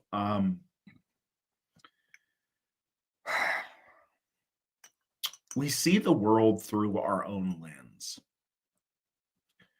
And as a Gothi, we deal with this in counseling a lot. So everybody's got their own baseline based on their experiences, how they react to trauma or things in their life. So you may have a call from a veteran that's struggling with PTSD issues that watched lots of his buddies die in really horrific ways and really saw some stuff. And their baseline may be they're accustomed to a lot of trauma. And you have to counsel them and help them based on their life and not based on someone else's. That same day, you may talk to someone and they lost a family pet that died of old age. And that may have been the most traumatic thing they've ever experienced in their whole life. You can't compare those two things because you're doing folks a disservice. We all experience trauma based on what we've seen. So it's really tempting when we see things that are drastically askew from our values happen in the world and be like, man, this must be the end. This is terrible. But I mean, imagine your whole village is dying of the Black Plague and 2/3 of the people you know are dead that weren't a month ago. That seems more apocalyptic than gay marriage. When you have, when the Mongols come over the hill and are building skull pyramids, it seems more apocalyptic. Everybody experiences things in a really different way. I mean, if you're in Pompeii and the Vesuvius erupts, that seems like this must be the end of time. And for you, it probably is for at least your existence in Midgard. So it's really, we all see that through our lens. The idea of Ragnarok, very realistically, our myth cycle exists in mythic time. It has happened, it is happening, it will happen again. It exists simultaneously in a state of occurrence, of being post, something in the past, and it being something to prepare for in the future. And that's a hard thing to internalize, but these things happen. Reshuffling of the deck happens. Cycles of great things and then calamity happen, and we adjust to them. We're in this for the long game. I don't think any of us are going to see, some kind of the end of everything where everything gets reset. And to even think that we are is wasteful. So, and this is where I'm saying this branches off in a lot of things. Trent mentioned Christians have always, Sure, we've mentioned this before, but the original 12 apostles, they thought, no, Jesus is going to be back in their lifetime. The end was going to happen within their life. And then it didn't.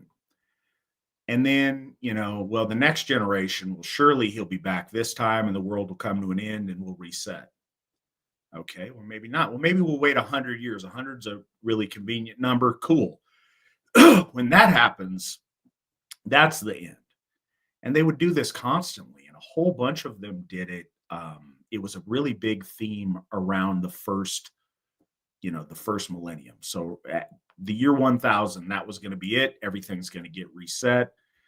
Surely this is the end of time. This is the last thing we'll see, all of this stuff. And then it didn't happen. But we see in modern times, different sects. We see a lot of smaller religious communities, what would be called cults, that are based on like, no, the end is now. And then it's not. I wouldn't say I was raised a Jehovah's Witness, but I was a Jehovah's Witness for a time when I was just out of high school. And that was the thing. Like, it was an active push to like, hey guys, the end is coming like any day now. So don't, like, they were telling people not to buy new cars because you wouldn't get the full life of your vehicle. It's not a sound investment. You've got other things to spend your money on because no, Jesus is coming back like now. They would encourage people not to go to college. People that right now would be, in their 40s and 50s, don't get an education, don't pursue a career, don't do any of these things because no, the second coming is right around the corner. You need to spend your time preaching the gospel. And then it didn't. And you have a lot of people that have wasted so much time banking on an apocalypse rather than putting that energy towards building on the life that they had. Excuse me. You see it different in maybe circles that, some of the rest of you are more familiar with or whatever. You see it with preppers. And not everybody who practices, self-sufficiency is in this category. I'm not saying that at all. But there have been a lot of people that get carried away and invest their entire life's fortune in making some kind of a bunker or a bomb shelter and stocking it and being obsessed with preparing for disasters that just don't happen.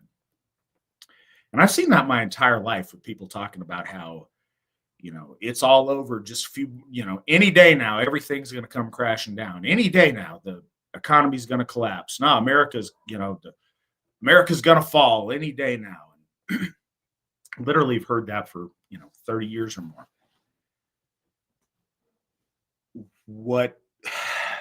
What happens is, yes, one day somebody's going to be right. But every other time they're going to be wrong. And it's a really easy, it's a form of escapism to focus on that and put all your eggs in that basket, especially when there's not an imminent, threat of that happening anytime soon. There's so many opportunities that pass you by if you're always focused on fantasies of a reset. And we've seen that a lot in our time. And I think all of us go on those kind of mental exercises. There was, all of societies had a common obsession with like zombie apocalypse the last 20 years. Like, that's just around the corner. Some disease, something. Society's going to collapse into this zombie, Mad Max land, but with zombies. And again, I think that we all see an appeal in like everything needs a reset. And I get that. I get a lot of that thought process. But it's pointless to long for something that doesn't exist instead of trying to build what you can with what you have. It's very easy if you're never if you're always waiting on something external to reshuffle everything for you. you're going to be greatly unsatisfied. Your life will be a lot better if you spend the time and the resources that you have making things better in a tangible way that you, your family, your friends can experience and enjoy. One of the hallmarks about Asatru that's always been the case, we're a life-embracing religion. We're not waiting for Jesus to come fix everything. We're not trying to escape the wheel of karma. No, we're trying to engage in the struggles of our life with a heroic mindset and a heroic posture and achieve victory in our life, build the world we want, accomplish the things that we want to see accomplished. That's a big part of this.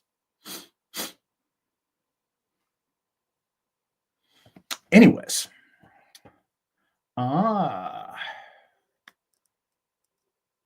was Tiershoff chosen to be at Sigerheim out of a special reverence, or did it just line up in the order with the establishment of new Hoffs? Both.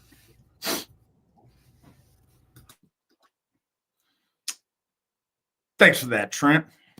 Yes, both. Yeah, it lined up right, but I think that was I think that was one of those synchronicities that we talk about. That's the working of Earth. It lined up in a really, really beautiful and a really special way. And I think that's why it ends up the way that it does. And I think it's really cool how that worked out. But yeah, that's going to absolutely go in the normal sequence of events. And it didn't have to. So we could have decided to do Phrasehof there. That's our next Hof in the sequence. We could just do that at Sigerheim. But that wasn't the plan, and that was never what we wanted to do. Tiershof came up in the right ordering of things, and I think it's really auspicious that that's where that's going to be located. I'm very excited about it. Trent, what are some good ways to begin connecting with the gods? Honestly, just take something to give to them as a gift and just go speak to them. The first like bloat, I guess you could call it, prayer really is a more appropriate term, that I did, and I'll give backstory just to fill time and kind of so you guys can understand where my head was at the time, was in boot camp. So I was Army Infantry 11 Bravo. I was doing something called one station unit training. So I did regular soldier training and then infantry school all in one go. It was from like April to August of 2016. And there's this one last final ruck march you do in infantry school, or at least you used to. And it was something like 8 miles, but they, weighed our rucks down extra. We had just gotten done with a long field training exercise, hadn't showered in like a couple weeks, and everybody stinks and everything sucks. And it's the Georgia heat, 'cause it was at Fort Benning in the middle of August. And so I hadn't really spoken to the ICER by myself at that point. I'd been to a few rituals because I had been to Ostar in the South just before that. But my first time interacting solo with the ICER was my rucksack was falling off of the frame on the top. So it was going to like destroy my lower back to make this ruck march complete. And I weighed about 120 pounds at the time. I was like the third smallest guy in the whole company. And so what I did was I poured one of those little MRE drink mixes for like purple Kool-Aid or whatever into my canteen and I spoke to Thor and I asked him to give me the strength, give this scrawny kid the strength to make it to Honor Hill and be awarded the title of infantryman. And one of those cool synchronicities, right after I did that and I poured it on the ground, lightning struck and there was thunder and everybody groaned because it was about to start raining. And I did make it through that ruck march, and everybody thought I was a crazy person for doing that with a really crappy ruck that was falling off its own frame. All that to say, just praying to the IC, or if you have need to, or just speaking to them, letting them know that you see them, that you're loyal to them, and that you acknowledge them, and that you love them, and that you honor them. And it might sound silly at first, but a big part of Asatru in any faith really is sort of suspending this modern cynicism that we have nowadays, and opening your heart, as Christian as that sounds, keeping an open heart and an open mind, and just giving it a try, really. And that's what we always tell people to do when they're thinking about Asatru and they're thinking about coming to a HOF, or they're thinking about coming to an event. Just give it a try and come into it openly, and you'll be sold. Yeah, absolutely. People overthink this a lot, and sometimes it's because of a lack of familiarity. Other times it's because of an abundance of piety. Like, you just don't want to get it wrong. You don't want to do something incorrectly or offensive, and that's certainly appreciated. But people look at religious practice sometimes as a very complex set of ritual structure to do anything, and I don't believe that that's how it is in Asatru. It's very fundamental to who we are, and it's very much about relationships and building connections between building relationships between conscious entities. And I'm trying to think of the word that, it's hard because I don't think our language encompasses it well, but you learn how to build relationships from when you're first born into the world. You learn that before you have language. You learn it that predates all these different things, how to communicate with things and build bonds with things. You build that with your parents. You build relationships with every person that you come into contact with, more or less to one degree or another. But we learn those very basic things.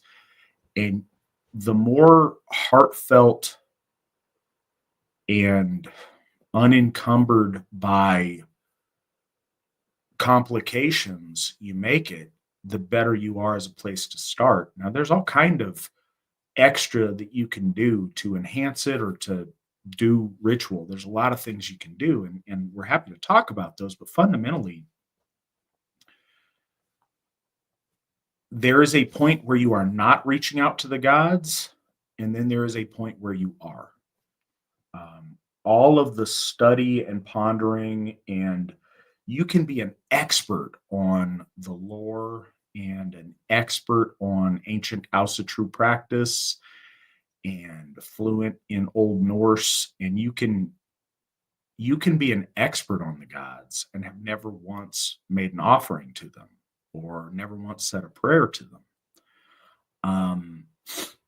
That's not Asatru. You can also be ignorant to all of those things, but realize they're the gods of your blood and your bone, and you want to have a relationship with them. You can know none of our lore and not be an expert on any of those things and say, hey, Odin, I was listening to Victory Never Sleeps. Don't know what I'm doing, but I'm here and I want to come home to Asatru. Here's a shot. Here's a stick of incense. Here's, some tobacco, whatever you do for your offering. There's a lot of right ways to do it, but the point is to do it. And it can start really simply. I've talked about this a lot. When I first came home to Asatru, I wasn't, I didn't wait until I had read all of the lore and done all of the things. No, it was Fancy Feast, Nick, but it was a shot of Goldschlager. So I had I would spend, I think we did 2 weeks per god, to where every day I would make an offering to one of our gods, and just, hey, I'm here, I'm listening, I want to come home. I want to know you better. And I'd make an offering and I'd meditate and I'd open myself and hope that I would build that connection. I felt it changed my life. And I did that for a period of time. And one of the offerings that, and this sounds so stupid, but it's what I did. I didn't know any better, but I knew that Freya had cats that pulled her chariot and that she liked gold. So I poured a shot of Goldschlager and I got some fancy feast for her cats with the little shrimp in it. And that was my offering. And it's something. If you're doing it right and you're doing it heartfelt, the piety's there and you're reaching out. These are your gods. And it's right for you to reach out, even if you're not an expert. Sometimes from a very, very simple offering, a really important relationship and connections built. Allfather Odin talks in the Havamal about, with a half a loaf and half a cup of a friend was made. Something just as simple as, pouring out a little beer and saying a prayer can go a long way to opening that door. So yeah, that's what I would say.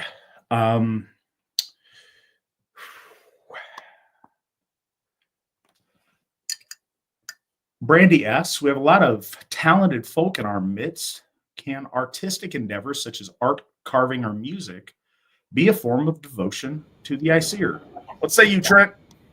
Yeah, absolutely. That's a pretty common form of devotion to the Aesir lately, and I'm really, really glad it is. It's really cool to see that kind of bloom, and that has been a big part of forward-facing Asatru too. I would say is, the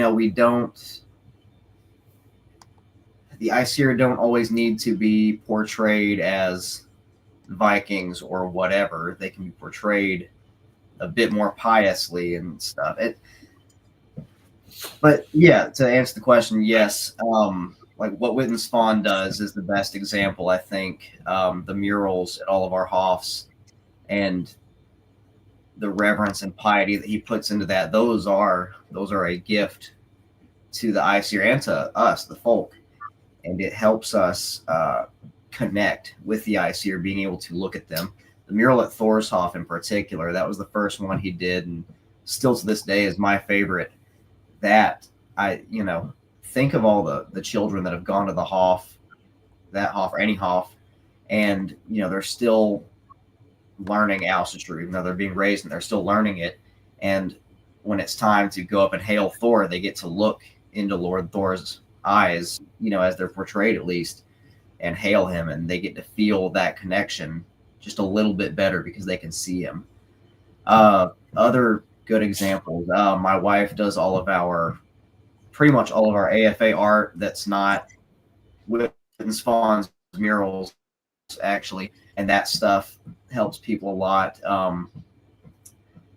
We have a member in Tennessee, Rain Kinsler. She does lots of great art of our gods and goddesses that sells at auctions and stuff. A lot of her art is hanging up at Nordhof right now.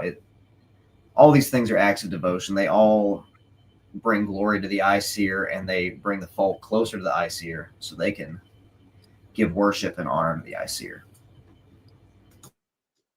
Yeah, absolutely.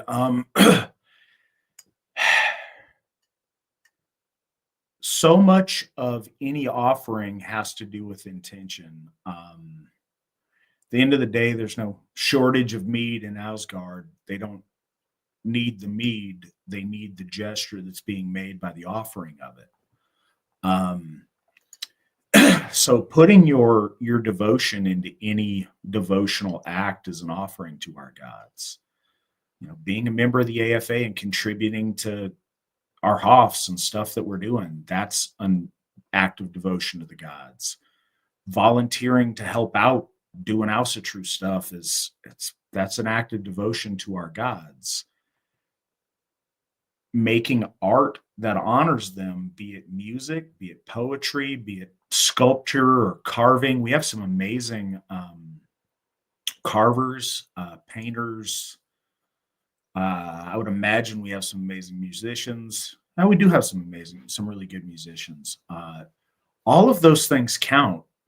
It's giving of yourself on something that means something to you, putting that into something you're presenting before our gods. All of those things are acts of devotion, and I think some of us need to, recognize that more or realize that. I think a lot of people may, and this comes from a abundance of piety too, which is great, but a lot of people may think they're not worthy, or their offering's not good enough, or they need to wait until they have something really good to offer, or they don't want to, man, well, my altar sucks. When I have a really good altar, then I'll go don't. That's fine. You can do all of that stuff later when you have those things. In the meantime, offer what you do have. The very act of doing that means a lot. I don't want to overextend, but I think that a good fundamental when doing this, and this way oversimplifies, but those of you who've listened for a long time realize this. I simplify these things down to cut out distraction and to get to the fundamentals. You can scale them up. The gods are infinitely more than this, but at the very least, they are the very best of people. If that's the only way we can know them and conceive them, at least they are that. They're more than that, and we all struggle to know how much more or to know that more. But at the very least, the very best of people, good and noble people, appreciate effort and thought and the energy you put into stuff. All of us realize that, something valuable from somebody who's infinitely rich, that doesn't know you, that doesn't really care, but it's an easy enough thing for them to break you off a chunk and give you something, doesn't matter nearly as much as a humble offering from someone who doesn't have a lot of means, but that's given out of because they just really love you. If you've got a child that draws you a stick figure, ridiculous piece of little kid art, but they made it for you because they love you and they give you a hug and give you this, hideous thing that they put on the paper, that means so much more than something that may be much more valuable, but from somebody who it's not really heartfelt. It's just kind of obligatory, and there wasn't that much put into it. It's the love and the devotion that you put into the offering that means so much. And I think that in different cultures, people are used to dealing with deities that they conceive of as being very spiteful or very quick to be angry about everything. And if there's really prescribed way of doing offerings, and then they get mad if you don't do the right dance step, that's not our faith. And that's not indicative of the values of our folk and the things that it means to be a noble Aryan person. But I think that that's clouded our judgment on how to deal with the divine a lot. So I think going back to those fundamentals as a touchstone is very important.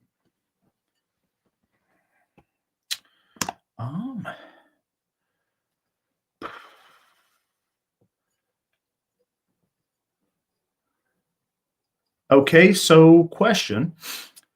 How has the weave of weird played a role in your lives? And how do we best offer thanks for the threads which have brought us blessings? Trent.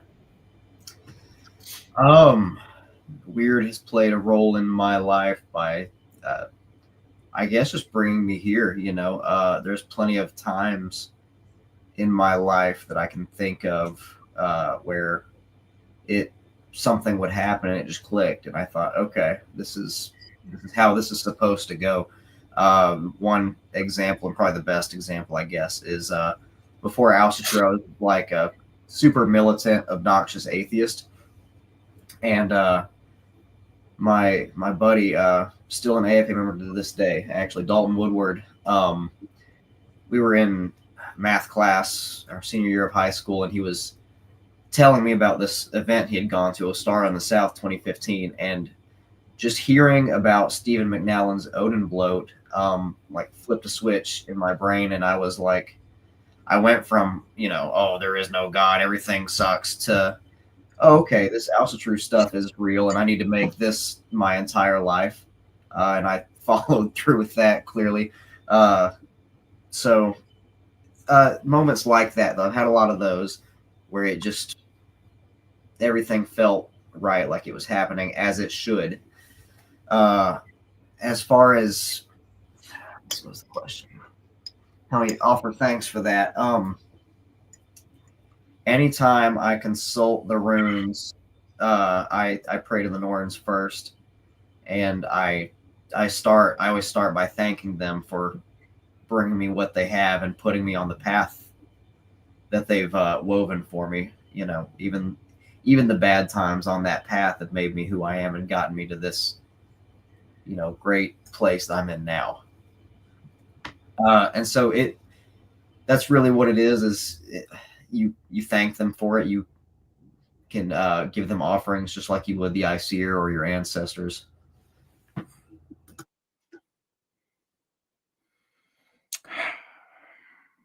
So I appreciate the question. It's hard to itemize because the more that you live this faith and the more that you bring it into your life, the more that you notice all of the different ways that that synchronicity and the connectivity of earth and the weaving of that tapestry affects your life. And that's a big part of any it's a big part of our spirituality in general. It's certainly a part of the understanding of magical working and anything else, is recognizing those synchronicities and making best use of them.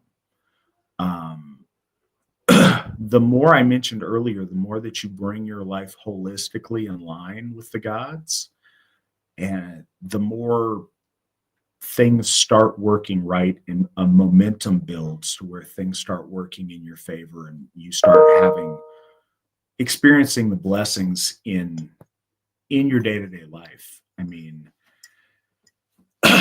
that I have been so deeply blessed in so many ways. They are literally uncountable. The big ones, obviously, being granted the honor of leading the AFA as the Alsherjargothi is an enormous blessing from the gods, and a working of earth that has gone in a tremendous blessing in my favor. Bringing my wife and I together, the creation and growth of our daughter is a tremendous part of that. The amazing friendships that I've made through participating in the Asatru Folk Assembly and those connections that I've built are invaluable, amazing experiences that I've had while participating in the AFA.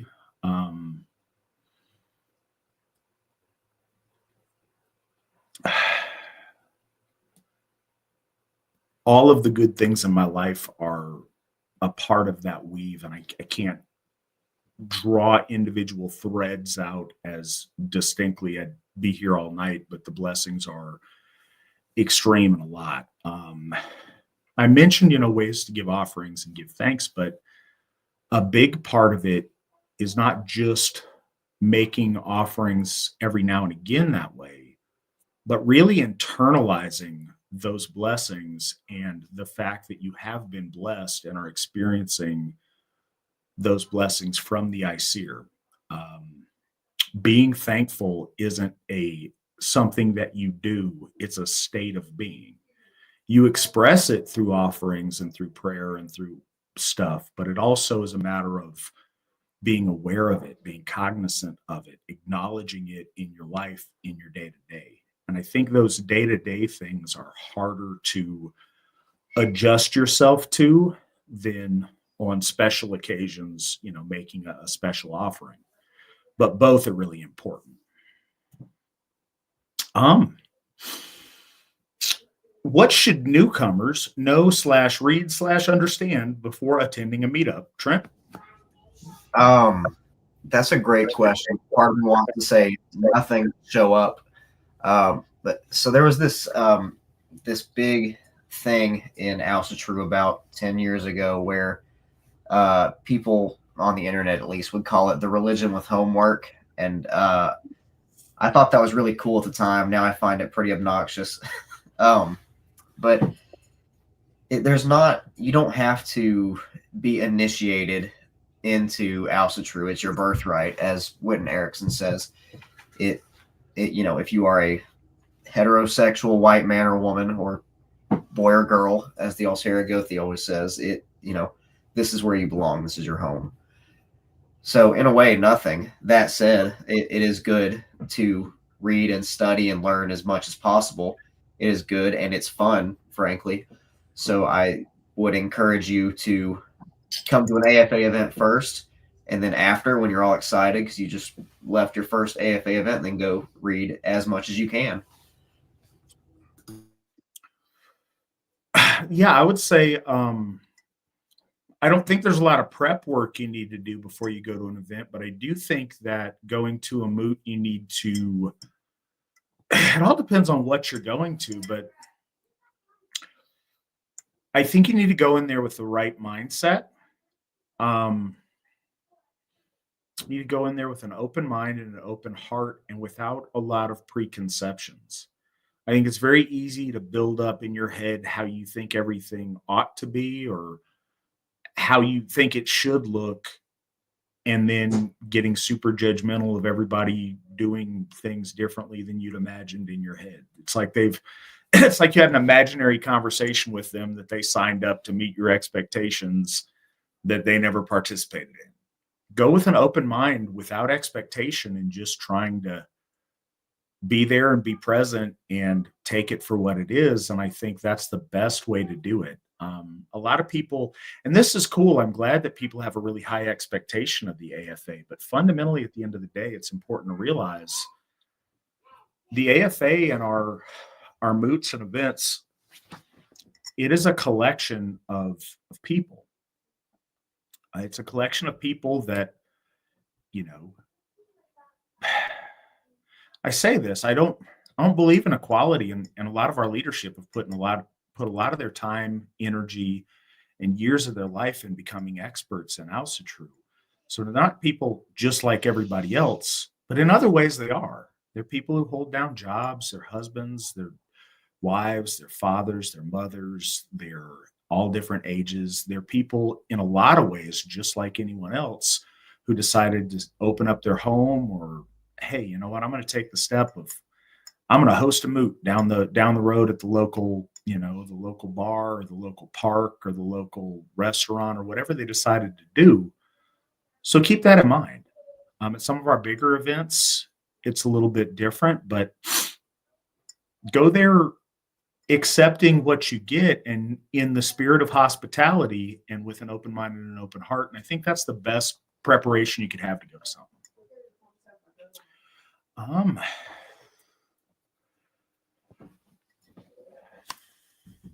Is Artsgemeinschaft Asatru as well? Yes, I didn't get a lot of deep theology the time that I met some of their leadership, but a number of their leaders and their families met with myself, a few of our other leadership, and some of our members over in Sweden when we went there back in 2018, I believe. And that was a really nice experience. Really good folks that we met with, had some really nice time with them. There's a language barrier, but some of their children spoke fluent English, so we were able to kind of talk back and forth. Yeah, they're Asatru, and I know it's hard to get a real lay of the land on what that organization does and their current status. I know they've been through a number of different things in Germany, and Germany's a difficult place to be Asatru in this day and age. But no, the folks that I've met and interacted with from that organization have been fantastic, and yes, they are Asatru. I guess that's a question for the AFA leaders. What is the interpretation of hell? Fenris and the world serpent are clearly evil, but how evil is hell?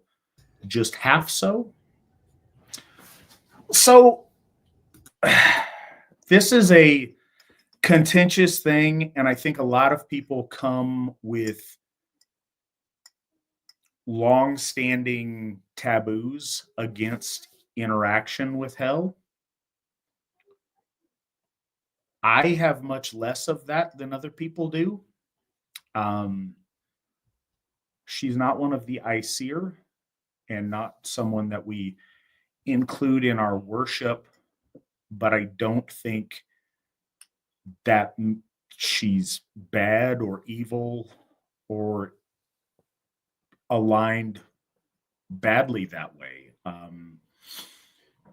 But she is outside of the community of the gods. She exists in a different place away from the Aesir and with a much murkier kind of existence. And in that way, I think she's very much different.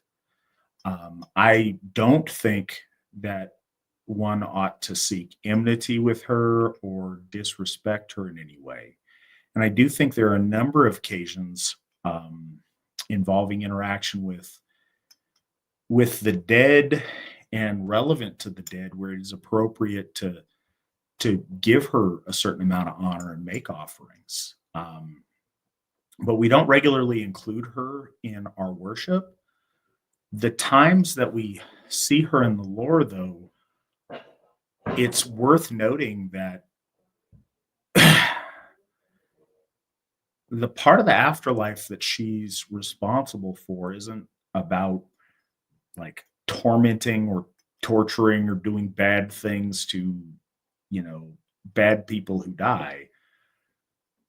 We see her entertaining Balder in his time in her realm with fanfare and with dignity and in a princely fashion. We find her acting respectfully and honorably. And I think we owe it to creatures that we encounter that behave honorably to treat them with honor and dignity. So I don't see her as bad or malevolent, but I also see her as a force that has death associated with her and not someone that you want to invoke and bring into non-death related things, if that makes sense. I know it's kind of a vague answer. What's your experiences with this, Trent? Yeah, to continue my theme of borrowing phrases and cool ways of saying things from people, I remember Crystal out in California once worded it really well. And to kind of preface this, my views on hell are, the same as yours pretty much. It's, not evil per se, but she's not of the Aesir. We were doing Breeding of the Gods at one of the Winter Nights events in the Poconos, and somebody hailed hell in the circle, and everybody found it pretty distasteful, but not the same as hailing someone like Loki. And Crystal and I were talking about it because I was kind of giving her a rundown of the events, and she said, while she, hell is not evil, you wouldn't invite her to a table that's full of, healthy men, women, children, and pregnant ladies. Hell does have that association with death. And while death is a part of the circle of life and all that. And, I do have a certain respect for her, treating Balder the way she does and everything. I wouldn't call on her in a circle full of healthy folk. So the times that I've been particularly moved when people have asked if it's appropriate, I've seen that happen at funerals, and I think that's an appropriate time and place. I've seen that with people whose loved ones have passed, them making an offering to ask that she, looks kindly upon their loved ones that are in her realm. I think that's a nice thing to do. But again,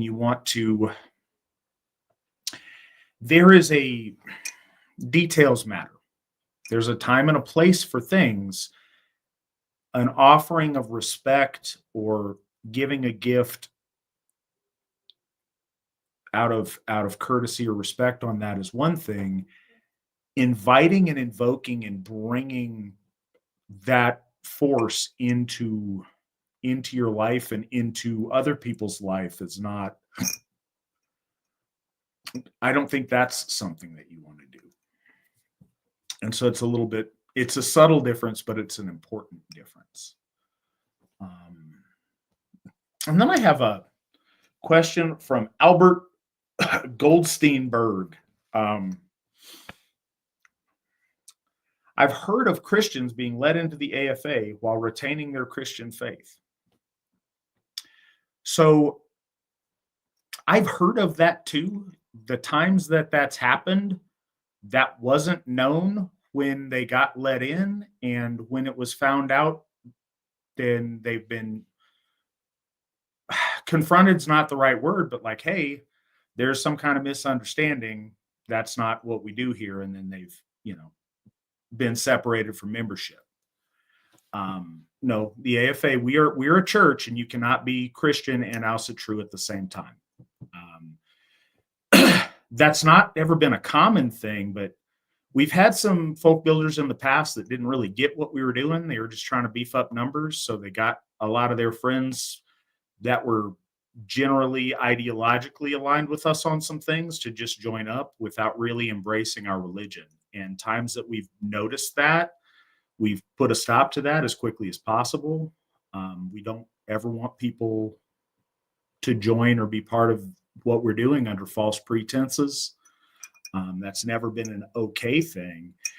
And so now we've made on our application process, like you have to click a box that says no, that you're actually Asatru. What is okay is it's hard to know when someone starts having a sincere faith, and what we don't want is people being dishonest. Nobody expects that you start at day one with this advanced, deep faith in the ICER out of nowhere. Those things come over time. So you can join if you're Asatru, or if you want to be Asatru and you're sincerely trying to pursue that. But no, if you're a committed Christian, that's the worst of both worlds. You're being disloyal to the ICER and disloyal to the God that you still worship. And we don't want that amongst us. Never have wanted that. Don't want that. Don't want that in the future.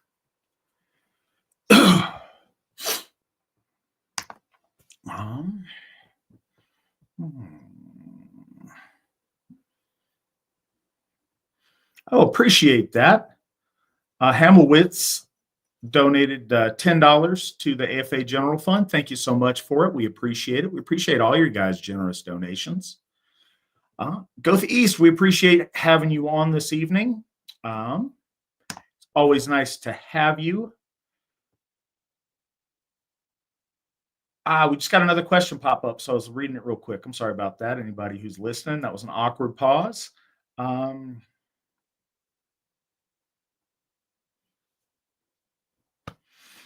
Brandy asks, thanks for answering my art question. If we create something with the intent of it being for the ICER, is there an appropriate way to give it to them, or is it better to just hang it on a wall? That depends, because intent is everything.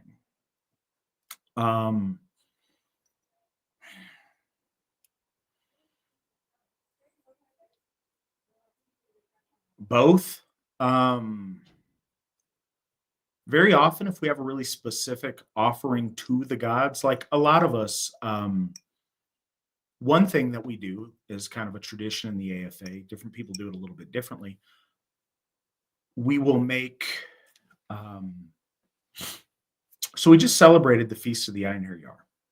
And in doing so, as a gift to the Einherjar as an offering, symbolically we'll make a ship.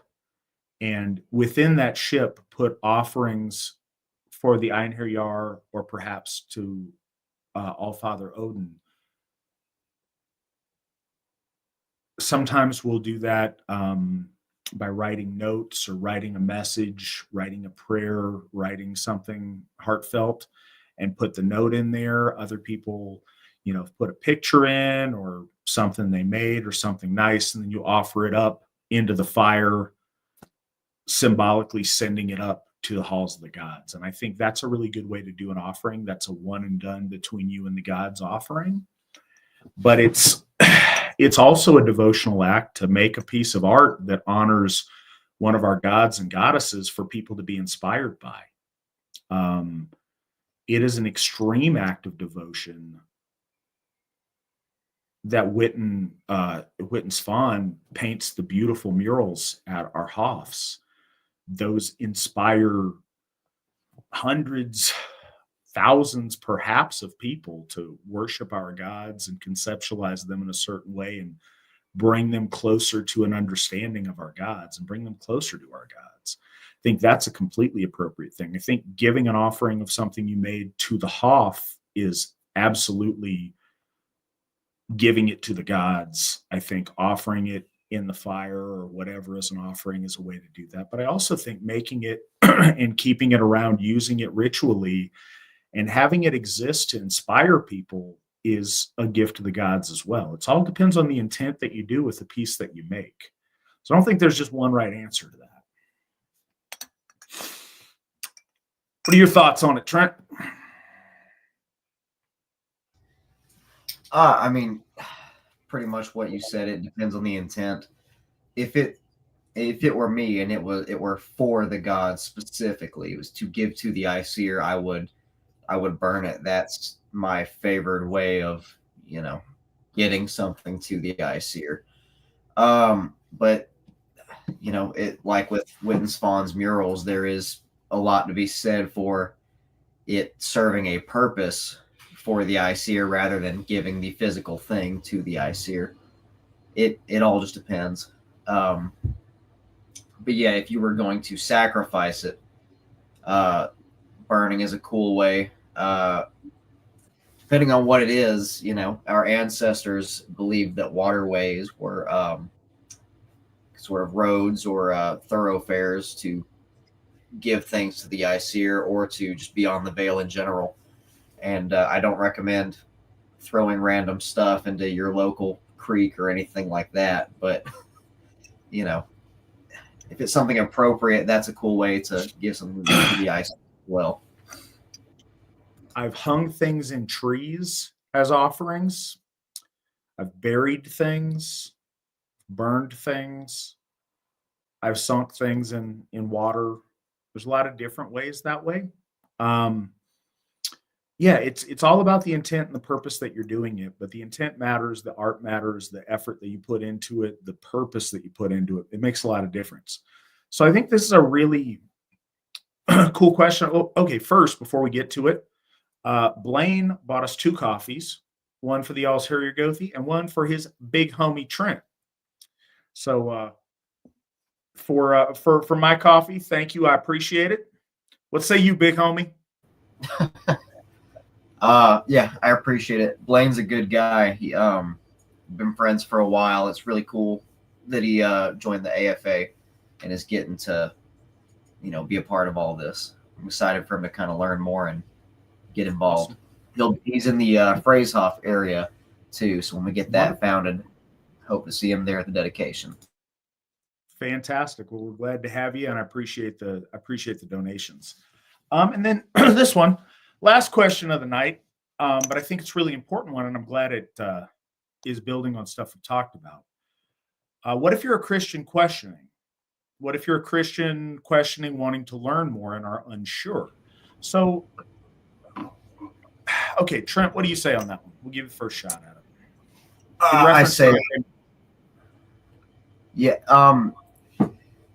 If you are a Christian, consider yourself a Christian, but you're questioning, you can't join the AFA. What you can do is you can send me an email at teast@runestone.org. That's the T in Trent, and then my last name, East, pretty common word, at runestone.org, and I will answer any and all questions you have about any and everything, and we can hopefully get you to come home and join us here. And I love members. I love seeing the member number go up. I love people joining, but we don't want, not trying to force anybody, and it's not ever something we want people to do for the wrong reasons or out of false pretenses. If you've got sincere questions, we'd love to have you at something as a guest and to, help answer any questions and help you find the answers that you're looking for about your faith. Email Trent. You can email me. You can email any of our Gothar, and we'd all love to help. And yeah, we want you to make a decision knowingly and of your own free will on what you believe. And it's really important that you do that before you join. You're welcome to attend things as a guest and, see and go through whatever process you need to go through to get that straight in your head. It's, though I don't approve of Christianity, I was a very devoted Christian in the time that I was in that faith. I respect people who are serious about their beliefs and their responsibilities. If your religion is something you can just kind of put on and cast off and it's no big deal to you, then that speaks to your character. If you're somebody to where it's serious and you need to do deep thought and deep contemplation to know whether it's right and to make the right choice on it because it matters to you, it may take you longer to join, but absolutely respect that. And yeah, we'd love to have you check it out and see, and we'd be really happy to answer any questions you might have. Yeah, with that, thank you so much for joining us on the program tonight, Trent. It's always good to talk to you. I appreciate you being here. What? There's more questions in the chat now. There's one more question. I Don't Suck at Life has one, and Bodie has one. I answered both of I don't suck at life's questions that you put into the chat, and we can answer Bodie's. Trent. Oh, never mind. I'm a doofus. I know. So Trent, so a bonus question on the outro here. Trent, in your opinion, who is the greatest Saxon king? It'll always be Harold Godwinson. And a lot of people would say Penda because he was Asatru, but he didn't do enough to stem the tide of Christianity, in my opinion. A lot of people would say Alfred the Great, and that's a good answer. But Harold Godwinson, just based on the short 9-10 months he reigned, his the energy he showed that he dedicated to being King of England is the kind of energy that any good leader needs to have. That's part of why I respect our Witten and our Alsherjargothi so much, and many other historical figures, is this willingness, this total acceptance and dedication to the mission at hand. I mentioned Aragorn from Lord of the Rings earlier. It's that. So Harold Godwinson was, named king at the very last minute, and he immediately knew that it was going to, excuse my language, it was going to piss off a lot of really powerful men. And, he didn't shy away from that. He said, okay, well, here we go. And, of course, England was invaded by Harald Hardrada and the Norwegians. And then,